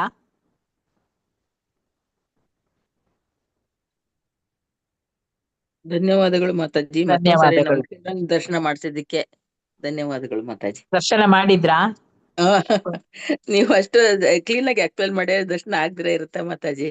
ನಮಗೆ ಆ ಇತಿಹಾಸ ಎಲ್ಲ ಗೊತ್ತಿರುವುದಿಲ್ಲ ಮಾತಾಜಿ. ನಾವು ಅದೇ, ಇಂಥದನ್ನೆಲ್ಲ ಹೌದು ನಿಜವಾಗಿ ಇಂತಹ ಕ್ಲಾಸ್ ಅಲ್ಲಿ ಕೇಳಿದ್ರೆ ಮಾತ್ರ ಗೊತ್ತಾಗೋದು.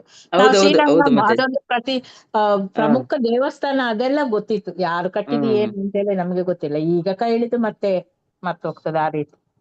ಉಷಾ ಭಟ್ ಮಾತಾಜಿ ಹೋಗ್ತೀರಾ ಬಂದವರು?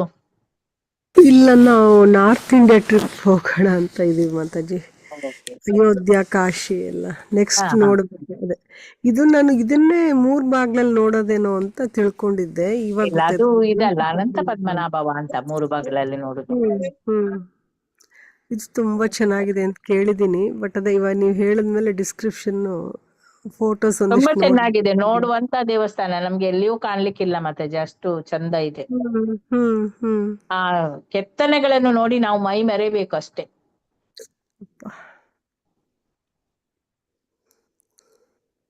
ಹರೇ ಕೃಷ್ಣ. ಮಧುಮಯಿ ಮಾತಾಜಿ ಹೋಗಿದ್ದೀರಾ? ಮಾತಾಜಿ ಹೋಗಕ್ ಆಗ್ಲಿಲ್ಲ, ದೇವರು ಕರ್ಸ್ಲಿಲ್ಲ, ಇನ್ನೊಮ್ಮೆ ಹೋಗ್ಬೇಕು. ಹೋಗಿ ಮಾತಾಜಿ, ತುಂಬಾ ಚಂದ ಇದೆ. ಹೋಗ್ಬೇಕು ಮಾತಾಜಿ, ನನಗೆ ಅದ್ ನೋಡ್ಬೇಕು. ಜನವರಿನಲ್ಲಿ ಇಟ್ಟಿದಾರಲ್ಲ 14th. ಜನವರಿ 19th 14th ಅಂತ ನೆನಪಿಲ್ಲ, 19th ಅಂತ ಹೇಳಿದಾಗೆ ಆಯ್ತು. ಈಗ ಹೋಗಿದ್ದಾರೆ ಅವರು ಅಲ್ಲಿ ವ್ಯವಸ್ಥೆ ಮಾಡ್ಲಿಕ್ಕೆ. ಇದ್ರ ಮಧ್ಯದಲ್ಲಿ ಇಲ್ಲಿ ಮತ್ತೊಂದು ಯಾತ್ರೆ ಇಟ್ಟಿದ್ದಾರಲ್ಲ ಪ್ರಭುಜಿ ಅವರು. ಹೌದೌದು. ಅದಕ್ಕೆ ಹೋಗ್ತಾ ಇದ್ದೇನೆ, ಅದಕ್ಕೆ ಹೋಗ್ತಾ ಇದ್ದೇನೆ ನಾನು. ಅದಕ್ಕೆ ಹೋಗ್ತಾ ಇದ್ದೆ. ಇದು ತುಂಬಾ ಕ್ಲೋಸ್ ಆಗೋಯ್ತು ಮಾತಾಜಿ, ತುಂಬಾ ಅಂದ್ರೆ ವಿತಿನ್ 15 days. ಇದು ಮಾತ್ರ ತುಂಬಾ ಚಂದ ಇದೆ, ಶ್ರೀರಂಗಂ ನೋಡುವಂತದ್ದೇ. ಹರೇ ಕೃಷ್ಣ. ಹೋಗ್ಬೇಕು ಅಂತ ತೀರ್ಥಕ್ಷೇತ್ರಗಳಿಗೆ ನಾವು ಹೋಗ್ಬೇಕಂತಲ್ಲ ಮಾತಾಜಿ, ಅದಕ್ಕಾಗಿ ಹೋಗ್ಲೇಬೇಕು. ಹೋಗ್ಬೇಕು ಮಾತಾಜಿ, ನನಗೂ ಕೂಡ.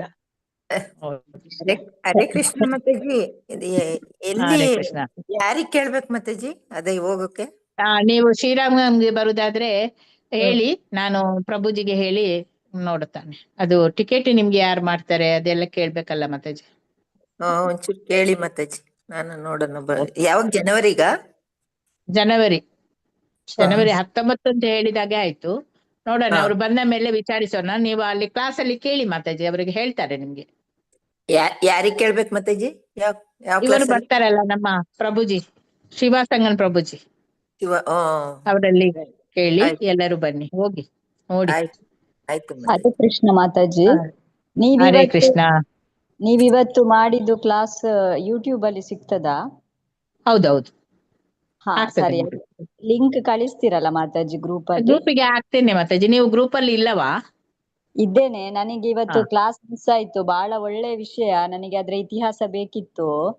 ನಾನು ಅದು ಗ್ರೂಪಿಗೆ ಹಾಕ್ತಾರೆ ಮಾತಾಜಿ, ಹಾಕ್ತೇನೆ ನಾನು ಮತ್ತೆ. ಸರಿ, ಹೋಗ್ತಾ ಇದ್ದೇವೆ ಮಾತಾಜಿ ಶ್ರೀರಂಗಕ್ಕೆ. ಹೌದಾ? ಓಕೆ. ಸರಿ, ಹರೇ ಕೃಷ್ಣ. ಹರೇ ಕೃಷ್ಣ. ಹರೇ ಕೃಷ್ಣ.